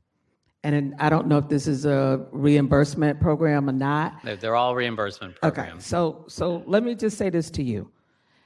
If you're not doing the work, it's probably hard to understand. I've been doing this work for 37 years. I've never seen the climate the way it is now. And all of the nonprofits are suffering. So they come to different funders in the city to do the work. Yes, they can do the work, but a lot of them don't have the bridge funding to do it because, and this is not just city, this is state, this is federal government. If those organizations could get funding up front, then you're able to do it. You know, it's kind of like you're recycling the money. And I said this last year, and I'm going to say it again, it's not going to get easier, okay? The funding climate for the services that's needed for individuals, not just poor people, but for individuals who are working people and those organizations that provide it. And y'all know I'm very passionate about this. If funding is not provided, those services have to be made up by somebody. But we have to have organizations or funders or city, and you use those funds for leveraging other funds. So if you get cut off at the knees and you can't provide services for 3 months, y'all, it's difficult. It's hard. And so, you know, it's not like we got a bag full of money to just make it happen. We want to provide services that need to be provided to provided to the people that need it. So I wish you all to think about that. And I know we talked a little bit about it last year, but in order to bridge the gap of services that are being provided by nonprofits, they need money up front to provide the services and basically use the money back and for it to make it work. Thank you. Thank you, Ms. Pittman. Mr. Holland. Thank you, Mr. Chair. I'll try to be really fast, though that might be difficult. I know we're got to be mindful of time. Did I hear the human calculator right that there's $5.6 million of unallocated money from those? Sorry, I had to call you that again, Mr. Lannon. But you knew that number off the top of your head. $5.6 million unallocated from the transition funds as of right now? Through the chair to Councilmember Howland. Councilmember Lannon asked us to look at this back in probably early June.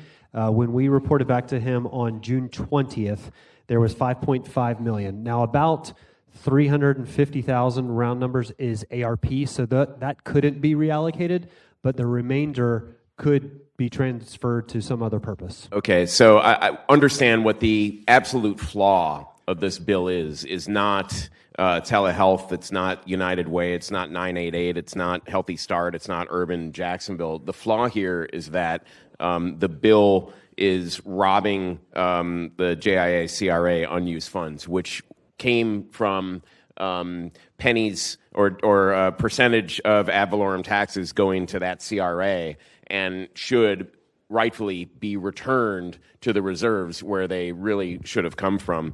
And instead, perhaps the money that we have already authorized for the transition funds this bill could have funded those things to cover that stopgap last 3 months. So I absolutely understand what Mr. Salem is saying. I also clearly understand what Mr. Carlucci and Ms. Pittman are saying. What I would like to hear from the administration is, yesterday the administration said all 4 of these organizations their programs will stop if this doesn't get supported. And then that was subsequently walked back. But I know that we have all 4 here. And Mr. Interhees or Dr. Joshi, if you'd like, and the chair allows, maybe we could quickly hear the 4 of them say what they prefer to do. Now, one thing I would say is, if we determine that, oh my gosh, there is an urgent need for one of these 4, it doesn't have to be this bill. There could be a cycle, there could be an emergency bill perhaps that reallocates some of that transition money, if that's possible, to support that, rather than taking from JIA, CRA.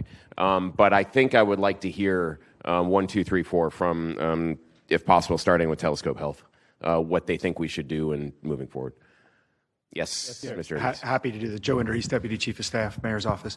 I just want to answer on the transition dollars. It's not that they're unallocated; they're simply unspent. You'll recall there was a down payment assistance program. Those folks there are folks waiting to close on their first homes. That process, of course, takes time. So those dollars are allocated; they're spoken for. They simply haven't yet been spent, and it's not reflecting. But with that, so I just want to make that number is not indicative of what is happening. Through the chair, I hear you, but we did approve. And I do want to go back to telescopes. So. Yeah, and I hear you through the chair, if it's okay. We did approve a certain amount for transition, and now you're asking for an additional 1.6 from an entirely different amount, where you could reallocate funds within what we originally appropriated for you to get it done, and that would be a heck of a lot more palatable. It's all about government budgeting and prioritizing. But with that, please, yes, sir. It's an honor to be here. My name is Matt Thompson. I'm an ER physician. I've been practicing and taking care of patients in Jacksonville for over a decade. I'm also the CEO and co-founder of Telescope Health, which is a Jacksonville-based company, and we provide telehealth services across the country, but we are the company behind HealthLink Jax.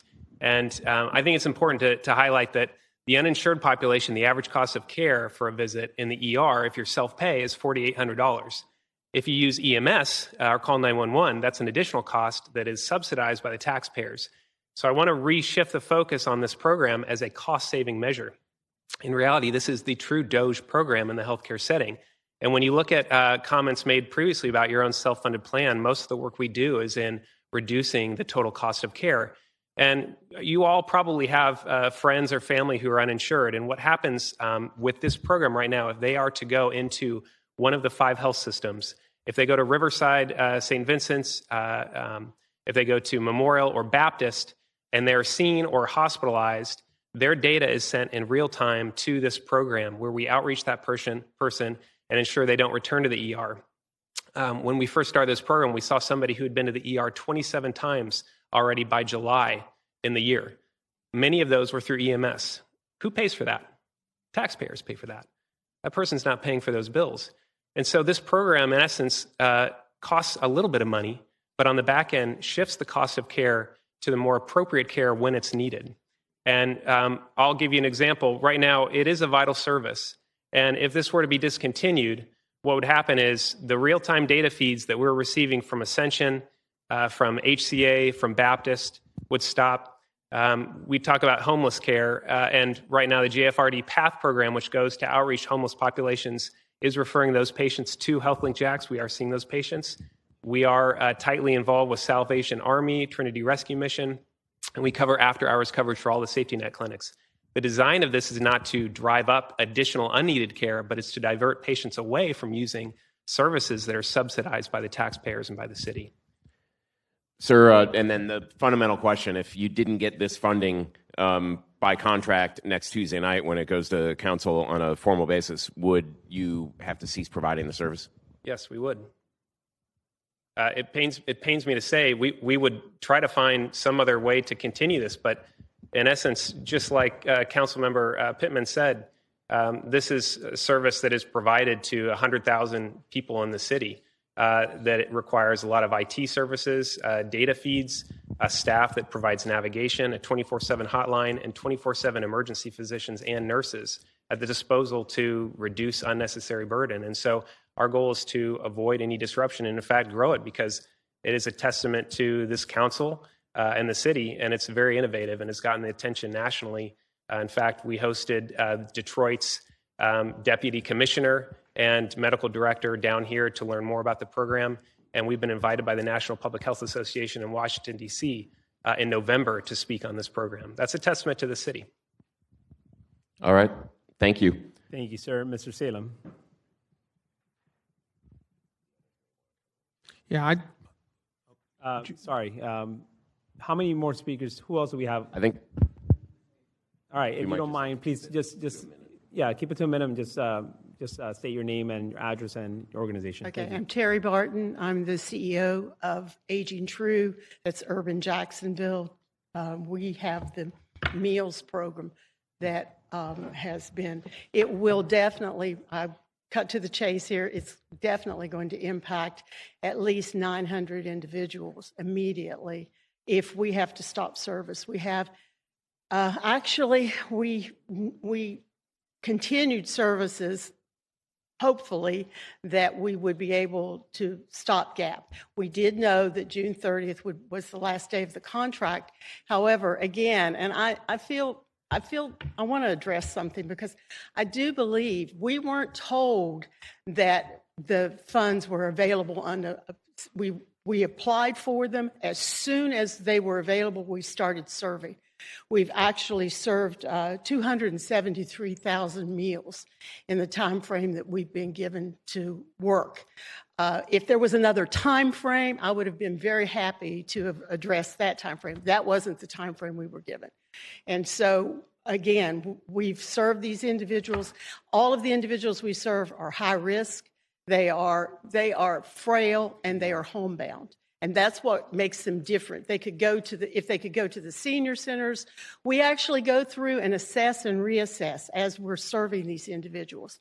What's going to happen is there's going to be a 90-day delay. That means we're going to have to start again. 90 days for a frail senior is a long time. Some of them will go into nursing homes. Some of them will go away. Some of them may die in that period of time.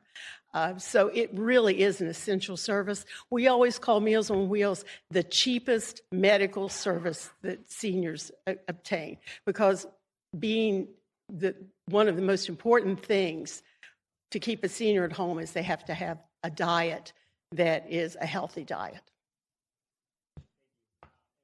Thank you. And just, sir, we're just going to have to keep it to 1 minute because we have to keep on moving through the agenda.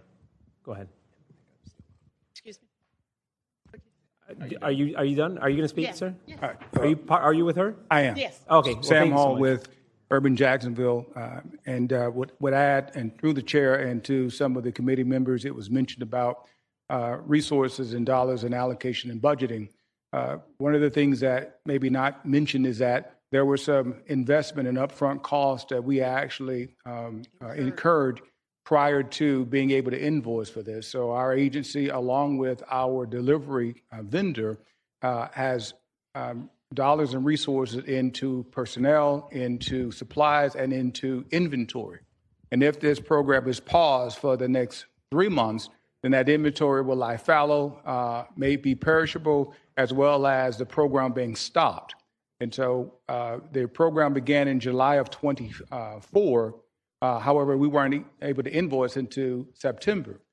So those are dollars closely to $300,000 that our agency has invested because we care about Jacksonville's seniors.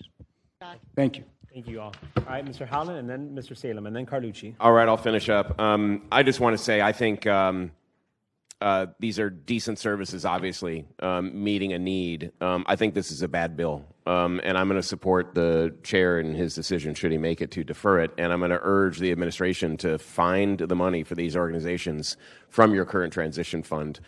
Do it on an urgent and emergency basis, and then go to the council president and see if he would add it to an addendum at an upcoming city council meeting. Thanks. Thank you, Mr. Salem. Thank you, Chair. I just wanted to address one point from Dr. Joshi. that these programs, you don't have to comment, that these programs are different. Let me give you an example. The diversion program.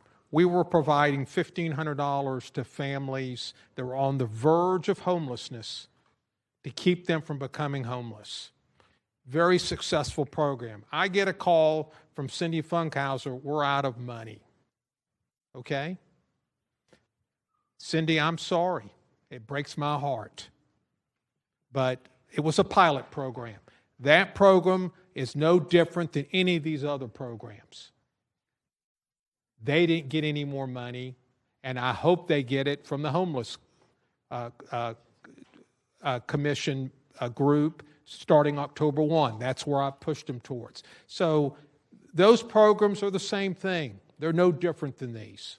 And I just wanted to make that point. Thank you, Chair. Thank you, sir. Mr. Carlucci. All right, thank you, Mr. Chair. And yeah, I'll be very brief too, probably 30 seconds. My statements earlier were generally not to say it's not a vital service, it shouldn't continue. It was, we didn't budget for this, and now we're sitting close to budget season with an ask of $1.2 million. Like, I think most people can understand if we didn't budget for $1.2 million and we're being asked for that, to virtually take it out of reserves, because otherwise this money would go to reserves. That's very hard to swallow, especially just seeing this for the first time. I haven't had many meetings about this, knowing this ask was coming or anything. But anyways, that's where I'm at right now, Mr. Chair. Thank you.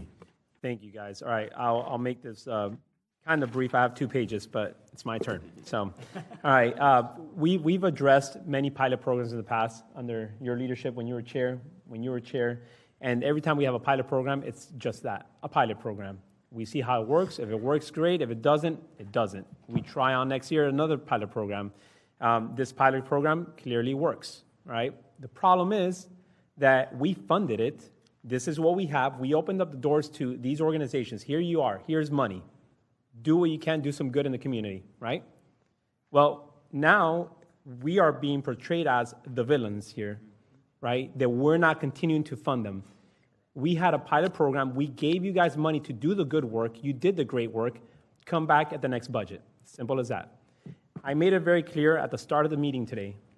We need to stop having the bad, the mentality of just, we have these conversations, we feel good about ourselves, we pat ourselves on the back, and then next thing you know, a month later, we're having made a request. This is the same thing. It's the same thing. I don't care how you guys paint it, it is the same thing. So I ask you all to please be strong about our decisions, how we move forward, and if somebody comes up, this is how we act, and that's how we convene our business. And moving forward, the next person that comes up, the same process. We need to be meticulous, and we also need to be consistent with our votes. Simple as that. So the second part is, Mr. Peterson or Ms. Taylor, can you guys tell me, are any of these 4 programs here, which is my next point too, but are any of these homeless related at all? Like any kind of homelessness action items or no? Through the chair to Councilmember Arias, I do not believe they are, maybe they serve a homeless population, but that's not their direct goal. Got it. Okay, thank you. So there are 4 programs listed here. However, how many pilot programs were created from this? Was it like 10, 20 plus, 30 plus? To the chair, I don't remember. There were, it was a significant piece of legislation that got broken into another piece so that conflicts could be voted on. There were a number of programs, I would say 40 plus. I don't remember how many more pilots. Well, thank you, sir. I asked that because, while I see the passion when you guys came and spoke. I trust me, I feel it, and as Mr. Carlucci says, we're very empathetic about what you guys are doing. But the problem is that there have been over 20 plus applicants, pilot programs. Why are you 4 the lucky ones to receive these dollars? Why? There's other people that are also doing the great work. They also need the money, yet they're not here today asking for these dollars. So this is not a lottery system. We're going to have a fair process. We have a process here at City Hall, here in the city of Jacksonville. Everybody has a fair shot at that process, and they should do that process during the budget cycle, come back, and then get appropriated dollars. Simple as that. My next point is going to be the CRA. If Mr. Fopoulos could at least enlighten me on this. Whenever a CRA sunsets, in this case, this is the JIA one, those dollars could be reverted back to the reserves, right? Or what's the usual process that happens with these CRA dollars? To the chair, and I'll let Mr. Peterson jump in if he needs to correct me if I'm wrong. So this is the first instance where we've sunset a CRA. That's not something that the city has done before until we did this for the JIA CRA. So if you recall, when the council took the action to sunset the CRA, there were a number of allocated dollars that still were remaining to be spent. So we didn't sweep the funds from the CRA at the time to allow them to pay out any expenditures that they had on the books before we kind of identified what would be left over at the end. And so my understanding is whatever funds are left over, if they're not reallocated or reappropriated to another use, then they would be swept into the fund balance at the end of the year, not necessarily to reserves. It would be council action or through a budget legislation to put it into reserves. But Mr. Peterson, I think, wants to jump in with some additional information. Through the chair to the committee, Mr. Falpus is right. Over $40 million was left in that CRA to complete various capital projects. This specific funding was part of about a $2.4 million closeout of projects that were deemed complete. And once those projects are complete in the CRA, any remaining dollars have to come back to the general fund because the CRA no longer exists. And so that $2.4 million shows up as a revenue in the general fund. And it just sits there until it's appropriated or until the end of the year occurs, and that falls into your reserves. So it's not, Mr. Palpas, I think, hit a very big point. This is the first CRA that has been closed. So we will see this continually, hopefully, through the next 3, 4, 5 years as the rest of the CRA projects come to completion. Thank you, sir. So then I guess my statement for this would be, being that this was the CRA for the JIA, there's a lot of needs in the community, and these dollars don't necessarily fall in line with what the CRA for JIA was. But I will tell you what dollars do fall in line for that. Over at Cecil Field, we need massive workforce development initiatives. We could reappropriate those dollars for that or put them back into the reserves. But if this is JIA dollars, let's put them for what the CRA was intended for. If Greater Arlington CRA sunsets at some point, whatever's left over, either we put it back in the reserves or we distribute it back to where those dollars came from. That's my thought on that process. And then I guess my last point is that, and I'm not going to belabor this, but we're not the bad guys here. We literally opened up the doors to you guys to do the good work. We gave you money, and now I feel like we're being demanded of to give you guys money. I'm sorry, but that's not how it works. Don't portray us as the bad guys. I'm not done, sir. All right? Yeah. All right. I want to make sure that we set the statement very clear today. And unfortunately, Mr. Joshi and all you great providers out there, you're part of this example, but mid-year requests, they just have to stop. And if we do a pilot program, we will not talk about a pilot program again for that or refunding that until the next budget cycle. And on the contrary, what I would like to see is, you guys spoke about all the great work. Give us a report. Where is the report? How do we know that work has been done? There was no presentation. You guys knew this was coming up. We should have had a presentation from you guys at the start of the meeting today talking about the work. And if you have it now, great, but I'm sorry. It's a little bit too late for that. We're already knee-deep into this. And in my opinion, while it's 90 days, I'm pretty sure you guys could figure it out in 90 days. Mr. Joshi, go ahead. Thank you, Councilman, Committee Chair. First of all, no one's making anyone to be a bad guy, so please, I hope you don't misinterpret that.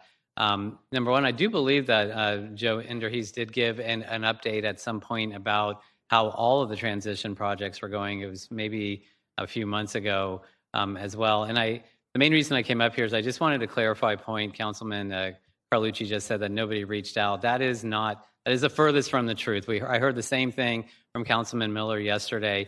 We reached out multiple times. In fact, we sent emails to every single one of you. We heard back from a few of you, but the vast majority of you did not respond. And so I've even reached out in the last 24 hours to multiple different council people, and I have had a few, including Councilman Howland and Councilman Lanin, who did reach back out to us. And so, again, I just want to clarify that, nobody's the bad guy here. We understand that this happened.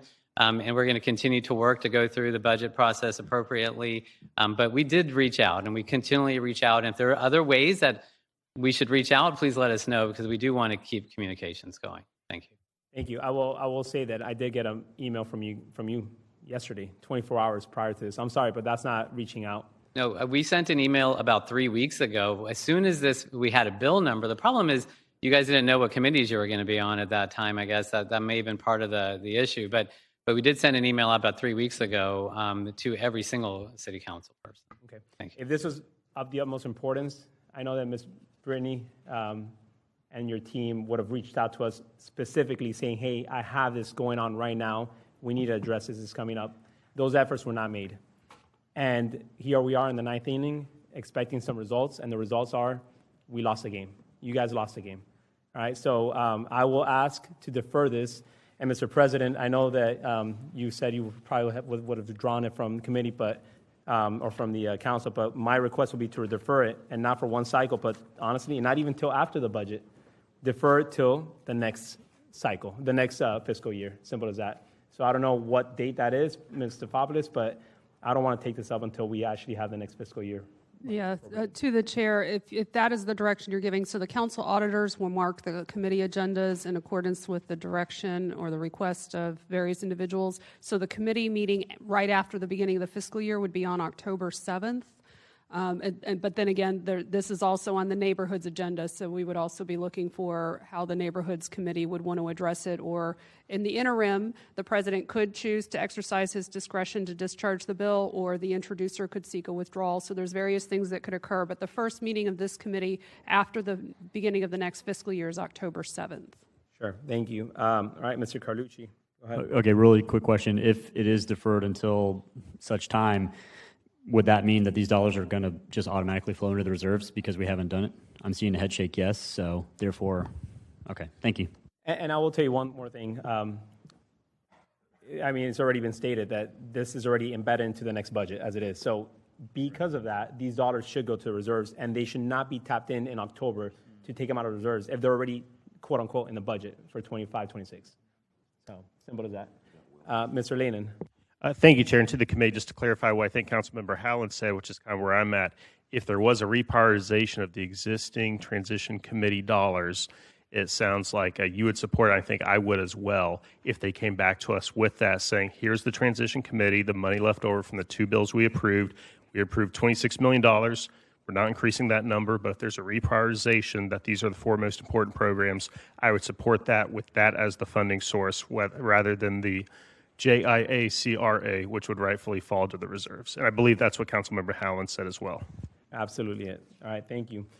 With that being said, 2025-0428 is deferred until October 7th on our end. All right. Actually, yeah. So we are now going, I'm actually going to move things around very quick. I'm going to number 17, 2025-0430. Can I get a motion? I have a motion.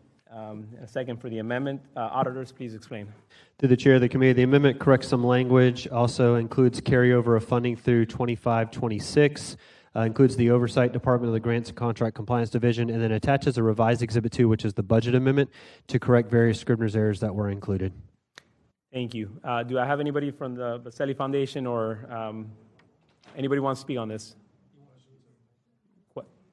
Questions only? All right. Is it questions only? We got somebody coming up. Thank you.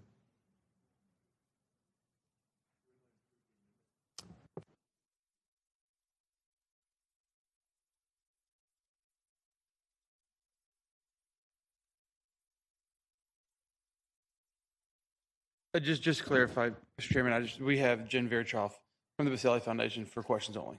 Okay, thank you so much. I saw you guys in the audience, that's why. All right, nobody in the queue, please open the ballot and record your vote. Hold it. 1 second.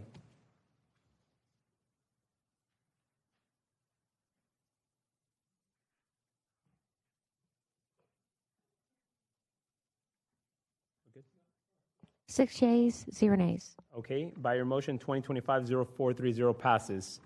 All right, now going back to number 16, 2025-0429. A motion, a second for the amendment. Auditors, please explain. To the chair of the committee, the amendment corrects the ordinance that established the tree commission and then various Scribner's errors. All right. All in favor of the amendment, please say aye. Aye. I'll say nay. All right, amendment passes. I will. We got a second, and amendment passes. Thank you. All right. All right. All in favor of the amendment? Oh, actually, because I want to say something on this very quick. If that's okay. Yes, on the bill. All right. So, as the Tree Commission liaison now, I did speak with Ms. McGillis, and we're going to address this tomorrow at the Tree Commission. But essentially, the $300,000, it's going to be. They have a cap, and Ms. McGillis, if you don't mind explaining it very quick, can you? Through the chair to the committee. What you have in front of you is an exceptional planting project. An exceptional planting project is the use of tree mitigation funds through either level 2 or level 3 Tree Commission programming that in whole or in cumulative stages exceeds $300,000. Once you hit the $300,000, then after it's gone through Tree Commission and MBRC, that project has to be approved by City Council. This is not a mid-year ask for funds. The funds are there. So what you have in front of you is an exceptional planting project that passed Tree Commission and MBRC at $367,000. In an effort to try to reduce the number of times this might come in front of City Council, we put in a less than 3% contingency. So the ask is for City Council to approve $375,000. That way, if something happened in the planting, either the materials, and it went over $367,000, it would have to go back to Tree Commission, it would have to go back through MBRC, but so long as it stayed under $375,000, it would not have to come back before City Council. All right, awesome. So tomorrow at Tree Commission, because that number fluctuates, that percentage, I think you said, Ms. McGinnis, was 2.75 today? It was 2.2. I'm going to propose at Tree Commission that we have a standard across the board versus just having 2.2 today, and then maybe next time they come up it's 2.5. I'll probably propose a flat 3% increase across the board. That way we're consistent, like I said, from the beginning of the meeting. And whenever they come up, if there's money left over, it doesn't get used. But they cannot use that the extra dollars for anything else aside from any cost overages that happen. So I know we have a bill has been moved and seconded. So can we open up the ballot and record our vote?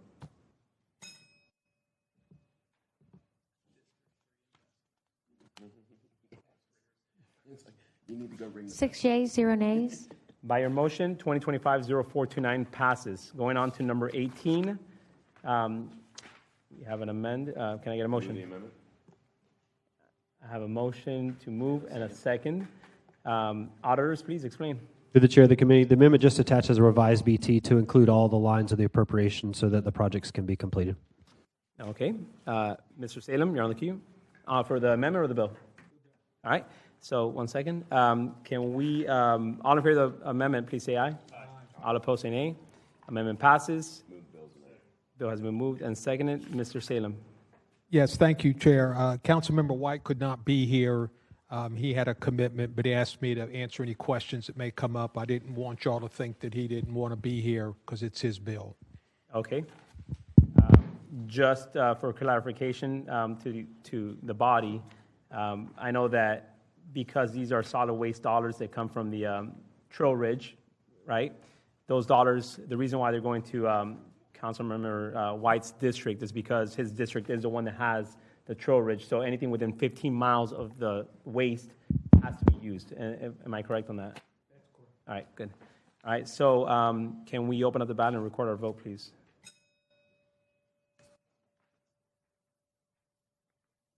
Seven yeas, 0 nays. By your motion, 2025-0431 passes. Moving on to number 19. Can I get a motion? Got a motion to move the bill. Nobody on the queue here. All right. You don't want to speak on this, Joe? On your tree? What? I'm sorry. No? All right. $40,000? This is for... I already called you out. Might as well. All right, sorry, I had another thing going on. No, well, all this is for is the landscape improvements at Bayless Community Center. So we're redoing landscaping around the sign, re-landscaping around both sides of the building. Basically, it hasn't been updated in like 20 years, and the sun has just completely scorched everything over there.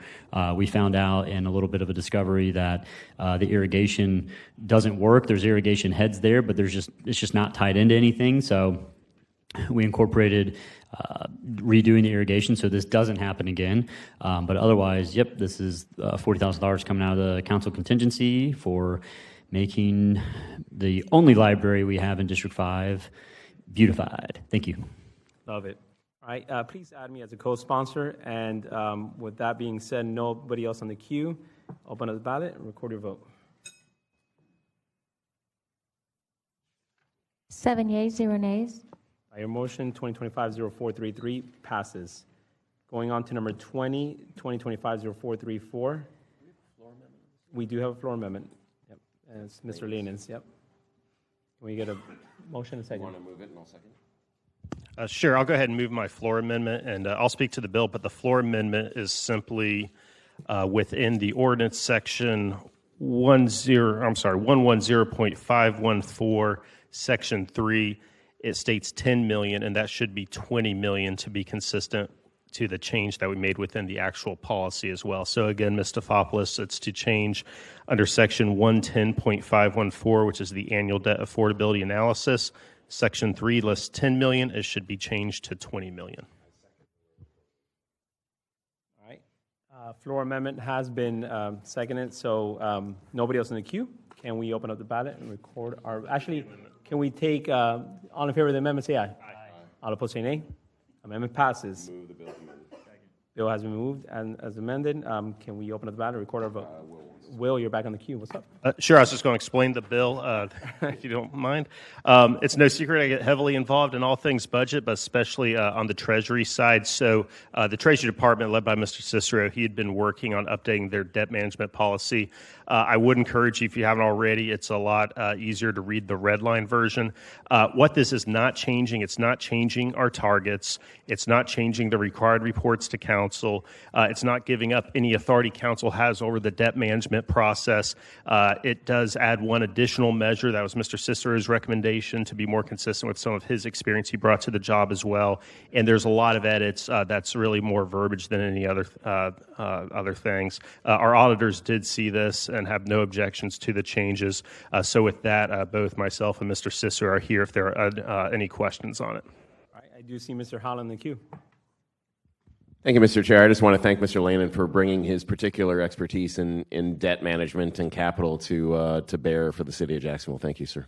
All right, thank you. Nobody else in the queue. Open up the ballot and record your vote. Thank you, Mr. Cicero and your team as well. 7 yeas, 0 nays. By your motion, 2025-0434 passes. Moving on to number 21, 2025-0436. We have a motion and second. Ms. Otters, please explain. Through the chair of the committee, the amendment increases the total appropriation to $9,463,284.43, and also includes an increased appropriation from fire station number 22 to $1,999,757.02. Attached is a revised Exhibit 1, which is the BT, to reflect that increased appropriation. Essentially, there was about $13,000 that was left in that project that was not intended to be. It was meant to be included in the appropriation. So getting that corrected and then attaching revised Exhibit 2, which is the CIP sheets, to reflect that appropriation and then correct prior year appropriation amounts. Thank you, sir. I do see Fire Chief Golden in the audience. If you don't mind, please come up here, sir.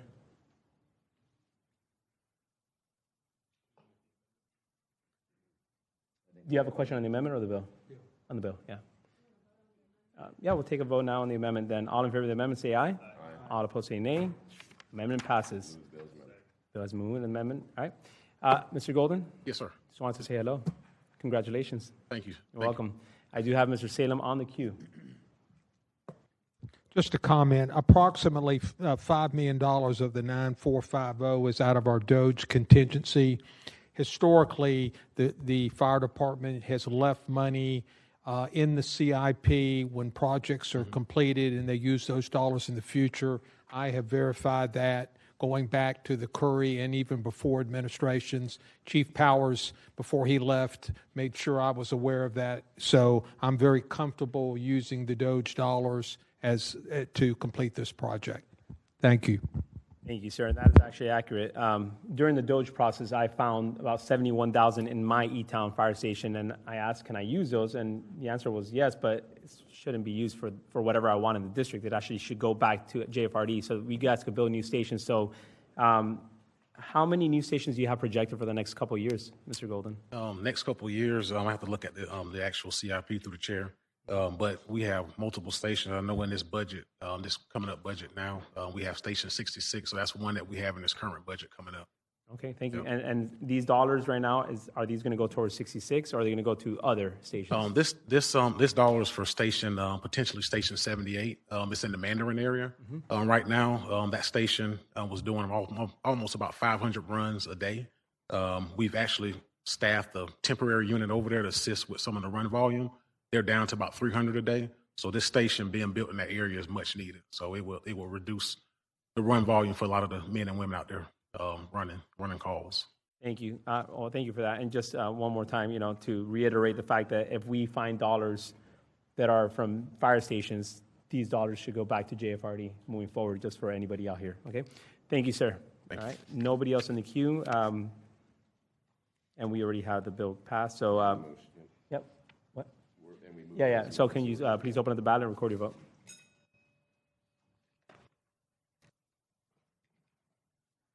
Seven yeas, 0 nays. By your motion, 2025-0436 passes. Moving on to 2025-0440. Move the amendment. We have a motion and a second. Auditors, please explain the amendment. The amendment just removes the emergency language. This bill was filed as a one-cycle emergency and then requested for a deferral. All right. All in favor of the amendment, please say aye. Aye. All opposed, say nay. All right. Amendment passes. Move the bill's amended. Got a motion and a second. Bill as amended. Open up the ballot. Record your vote. Actually, I do have Mr. Lane on the queue for the bill. Thank you, Chair. I just wanted some more elaboration as to what this is. And I guess just to further elaborate, Ms. Kendrick and her team, they rolled out all of the city council dashboards earlier for us this year. And so I do use that a lot, both from my computer, from my phone. And I just kind of want to see what this new service we're discussing is compared to what we already have, not to mention we all have ECAs that do a great job of our own kind of CRM management. So I just wanted more elaboration on this before we vote on $100,000. Okay. I do know that I think the administration uses this program as it is. Correct, Ms. Norris? Yeah. Do we have anybody that wants to speak on this? Oh, you're in the wrong one then, sir. Oh, presentation. Got it. Can somebody help him so he could speak on the mic so the audience watching could actually hear him? There it is. There we go. Can you hear me better? We're good now. Thank you. All right, state name and address, please. Yeah, hi, Matt Halliday with Indigo Corporation. All right, sir. Please go ahead, Mr. Lehman has some questions regarding the program and the software. Sure, yeah, happy to answer any questions that you have or provide a general background. I think that we did distribute kind of a click-through, a link of an overview of the platform and program to most of you, and hopefully you had a chance to review that. I do have a live demonstration I can share as well if that would be helpful in answering any additional questions that you all have. Mr. Lehman, do you have any specific questions? To the chair, I mean, really just more high level. I heard Councilmember Salem said he's not really familiar with this either, so maybe just a quick 3 or 4 minute demonstration on what this is. And then I heard that the administration or someone else in the city may already be using this, so that brings up another question to me. Why would we have to potentially pay extra if it's already a city service that IT is paying for? Sure. All right, well, we do have time, so why don't we have what do you think, 5 minutes? Is that good enough? Yeah, that should be fine. I'm getting logged in right now. And are you all able to see on your screens? No. If you don't mind, just put 5 minutes on the clock. Well, I'm afraid we may have some AV issues here. I thought minimally you'd be able to view it on these screens over here, but that doesn't. We have it here. Oh, you do? Yep. Okay, wonderful. Let me just get logged in real quick. It is a government software platform, so we're highly sensitive to security, so I have to log in every 10 minutes. Apologize for that. Yes, sorry. While I'm getting logged in, I'll just give you a little bit of background here. Indigov was founded about 7 years ago as a purpose-built platform, constituent relationship management platform for elected officials. Our first client was the U.S. House of Representatives. We work with about half of their members today to facilitate communication between their offices and their constituents. We've since expanded into state and local government. And you're correct, the administration is using this today, as well as the Jacksonville Transit Authority is a client of ours. And we have a number of clients throughout the state as well. To answer the question about additional investment and why that's required, it's like many software as a service platforms, it's purchased and utilized on a per user basis. So in order to accommodate the council, we're adding additional users, in this case 50 additional users. There's flexibility with that, but that's currently what's scoped out. Hopefully you see my screen now. Can someone confirm? Yes. Great. So really there are three things that Indigov does, core competencies, if you will. One is an inbox for everything. That's what we're looking at right now. So regardless of how constituents reach out to you all, whether it's email, phone calls, in person, web forms, snail mail, we ingest all of that into a centralized inbox here and provide efficiencies in terms of how you can respond to that. So if you all got hundreds of emails or thousands of emails on the same day on the same topic because something occurred in the community that triggered an influx of communication, you can batch those communications together and then in just a few clicks respond with a pre-approved message from a library of messages that you all can maintain. And then, you can respond with this quick reply here, and it will respond to as many emails or communications that you indicate you want to with that pre-approved message. Everyone receiving that message will have a personalized salutation. So it'll say, Dear Matt Halliday, not Dear Constituent, or Hey You, or Hey Resident. It's very personalized. So the idea here is to automate as much of that communication, that inbound communication, and ensure that residents and constituents are getting a timely reply as possible. We also have the ability over here to set up custom folders. So, a lot of our clients get advocacy mail, a lot of advocacy mail from advocacy groups. We can filter all of that out using natural language processing and put it in its own folder. It's not to say you won't respond to that, but maybe you're going to prioritize other communication from constituents that's more of an urgent nature or something that needs to be addressed sooner. Any questions on the inbox side here? That was the highest level demo I've ever done. Yeah, go ahead, Yes, Mr. Perducci. Real quick, is this synced with my actual inbox? I'm sorry, I missed that in our presentation. It will be synced with Okay, your inbox, okay, yes. got it. So not just what we get replies back from what we've sent out of your system. Exactly. That Okay. will all be logged against the constituent profile. So in the event that you did bump into a constituent in the grocery store, you can bring it up on your phone and say, yeah, I see we responded to you on Thursday, but we'll have some follow-up. Okay, and really quick, other follow-up is, do y'all have like any AI built into this, like with responses for individual messages, so to speak? Yeah, we are not currently. AI it's a bit of a term that means a lot of different things to a lot of different people, but we're not currently using any like large language modules or like agentic Summarization AI or of like anything what the email that. said. No.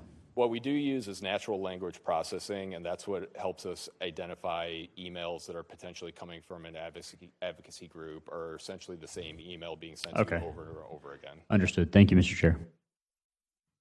The second core competency that I'd like to highlight real quick is our outbound communication capabilities. So our clients get a seeded database of constituent information and an interactive map. In the demo environment that we're looking at here, this is Grand Rapids, Michigan. Obviously, you'll have a map of the city of Jacksonville if you do move forward with this. You can segment this in a number of different ways, one being geographically. So if we just want to contact residents in a certain area of the city, you can draw any polygon you'd like and filter out those individuals. So if there's a boil water advisory that impacts just a part of the city and you want to notify those residents, that's a use case that you could use this for. Or perhaps there's a road closure or something of that nature and you want to target a very specific area.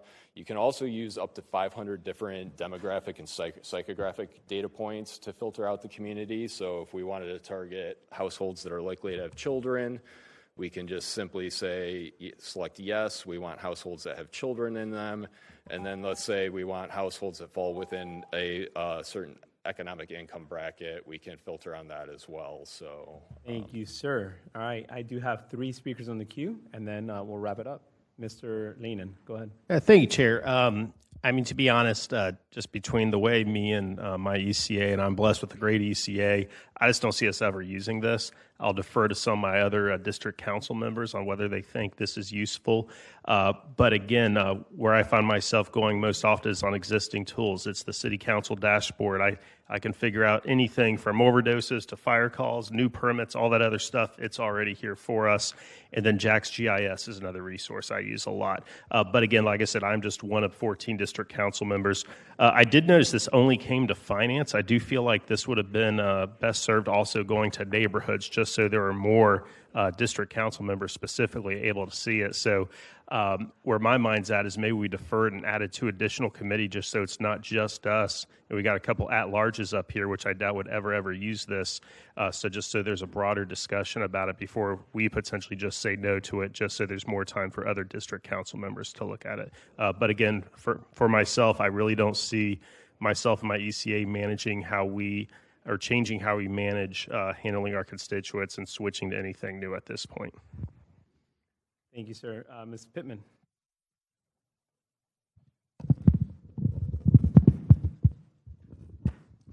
Well, I kind of like it.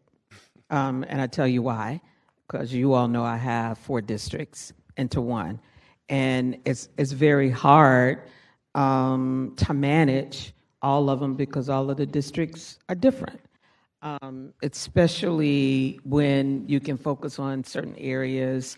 I get a lot of emails. And to be able to have a tool that will help me reach our clientele, because you all know our budget in terms of sending out mailers and things like that, but to be able to utilize a system that can help us very easily, because I'm kind of hands-on and I want to talk to them, I want to stay engaged, but I do want to ask a couple of questions. What does it take in terms of training to learn how to utilize this system? And then the other thing is, how often are there updates? Are there a lot of updates in terms of how you're using this tool effectively? Yeah, so from a training perspective, assuming you all, decide to move forward with this project, you'll, be assigned we'll put together a thorough project implementation plan that accounts for all of your various offices and different workflows. Everyone will receive training in terms of how to use this. All your staff will receive training during implementation and prior to go live. We also have IndiGov University, which is an online training course that you all will have access to both for initial training as well as refresher training. And as any new features or capabilities are introduced to the system, it'll be included in there as well. So all of our clients receive robust training in this platform before they go live. After go live, you'll also be assigned a dedicated client success manager. That's an individual, a real person that is available to you, during reasonable working hours, that can answer any questions that you have or provide refresher training or train new staff or interns or anyone of that nature that may require that. Okay. And any other governmental entities utilizing this tool? Yeah, we work exclusively with government. We don't do any business with the private sector. So we work at the federal level. Like I mentioned, the U.S. House of Representatives, Congress is a client of ours. We work with about 16 different state legislatures, hundreds of city councils throughout the country, and county commissioners. Anything in Florida? Yes, ma'am. Here in Jacksonville, we've got JTA, the mayor's office, City of Tampa, the Florida Division of Emergency Management. Those are a few off the top of my head. Yeah. Okay. Thank you. Thank you, Mr. Carlucci. All right. Thank you, Mr. Chair. I really like the platform. I was sort of kind of iffy on it before, and it's more geared towards communicating with your constituents more so than just the GIS and the dashboard. Like, I'm not going to use it for that necessarily, but for me, when there's massive flooding in San Marco, I don't have those people's cell phones and email addresses. I wasn't given a list of emails when I got into office, so I've been slowly trying to build that, but it's really hard because you can't just, how do you get those?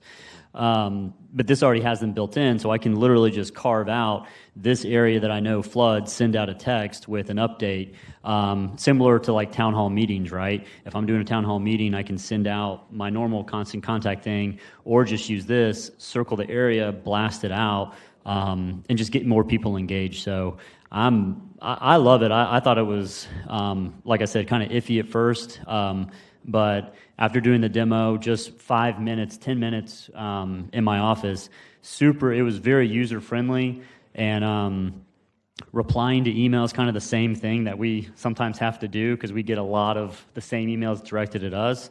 I think it's going to save me a lot of time, which is always a good thing. So I really like it. I'll be supporting it, absolutely. Thank you. I don't see anybody else in the queue. I'll just tell you my 2 cents very quick. This is technology. The city and just in general, we always have to evolve with technology, and this is a tool. That's all it is. And we're looking at $100,000. When you're looking at a budget of $2 billion, that's 0.005% of the budget for us to have a tool to use for our constituents, to communicate with them. So I'll definitely be supporting this. However, I do have a question. Sir, this 100,000, what does that get us? How many users for city council? And is that for a 1-year term, 6 months? Do we have to come back and next year, let's say it is for 1 year. When we come back next year, is it the same price, or are you going to say this is a trial price and it's going to inflate by double the price? No, it's a recurring fee, so that roughly $100,000 recurs annually.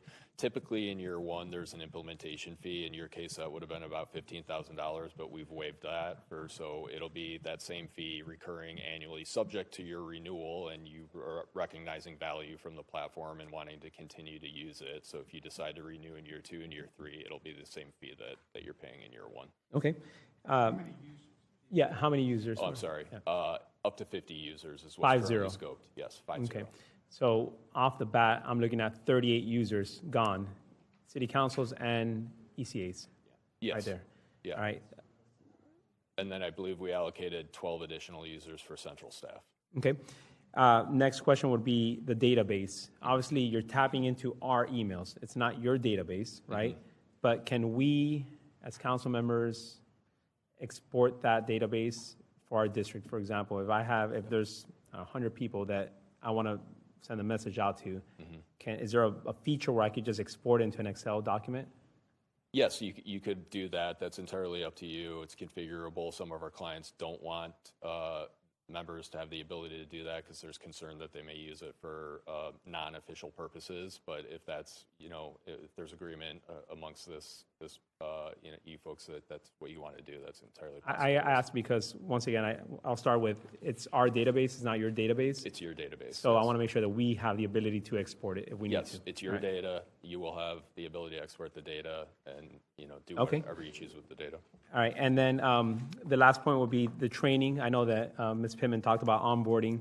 Would you, if we were to bring you guys on board, would you have a designated staff member come and at the very least speak with our chief of staffs, our ECAs, to train them? Yep. That way they could be well equipped, and then if anything, they could train us. But I want to make sure that at least half of our office is fully trained on this. Is that something you guys will provide? Yeah, we'll provide that training, and if your preference is to do the training in person, no additional cost? There's no additional cost for that. Thank you. All right. Thank you, sir. Thank you. Appreciate it. Mary, where are we? Okay, let's open up the ballot and record your vote.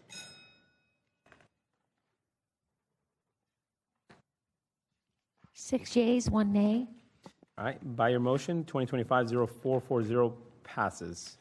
The following items are on second readings: 2025-0456, 2025-0457, 2025-0458, 2025-0459, 2025-0462, 2025-0463, 2025-0465, 0466, 0467, 0468, 0469, 0471, 0472, 0473, 0474, We have an action item to take here on 2025-0481. We have a motion and a second.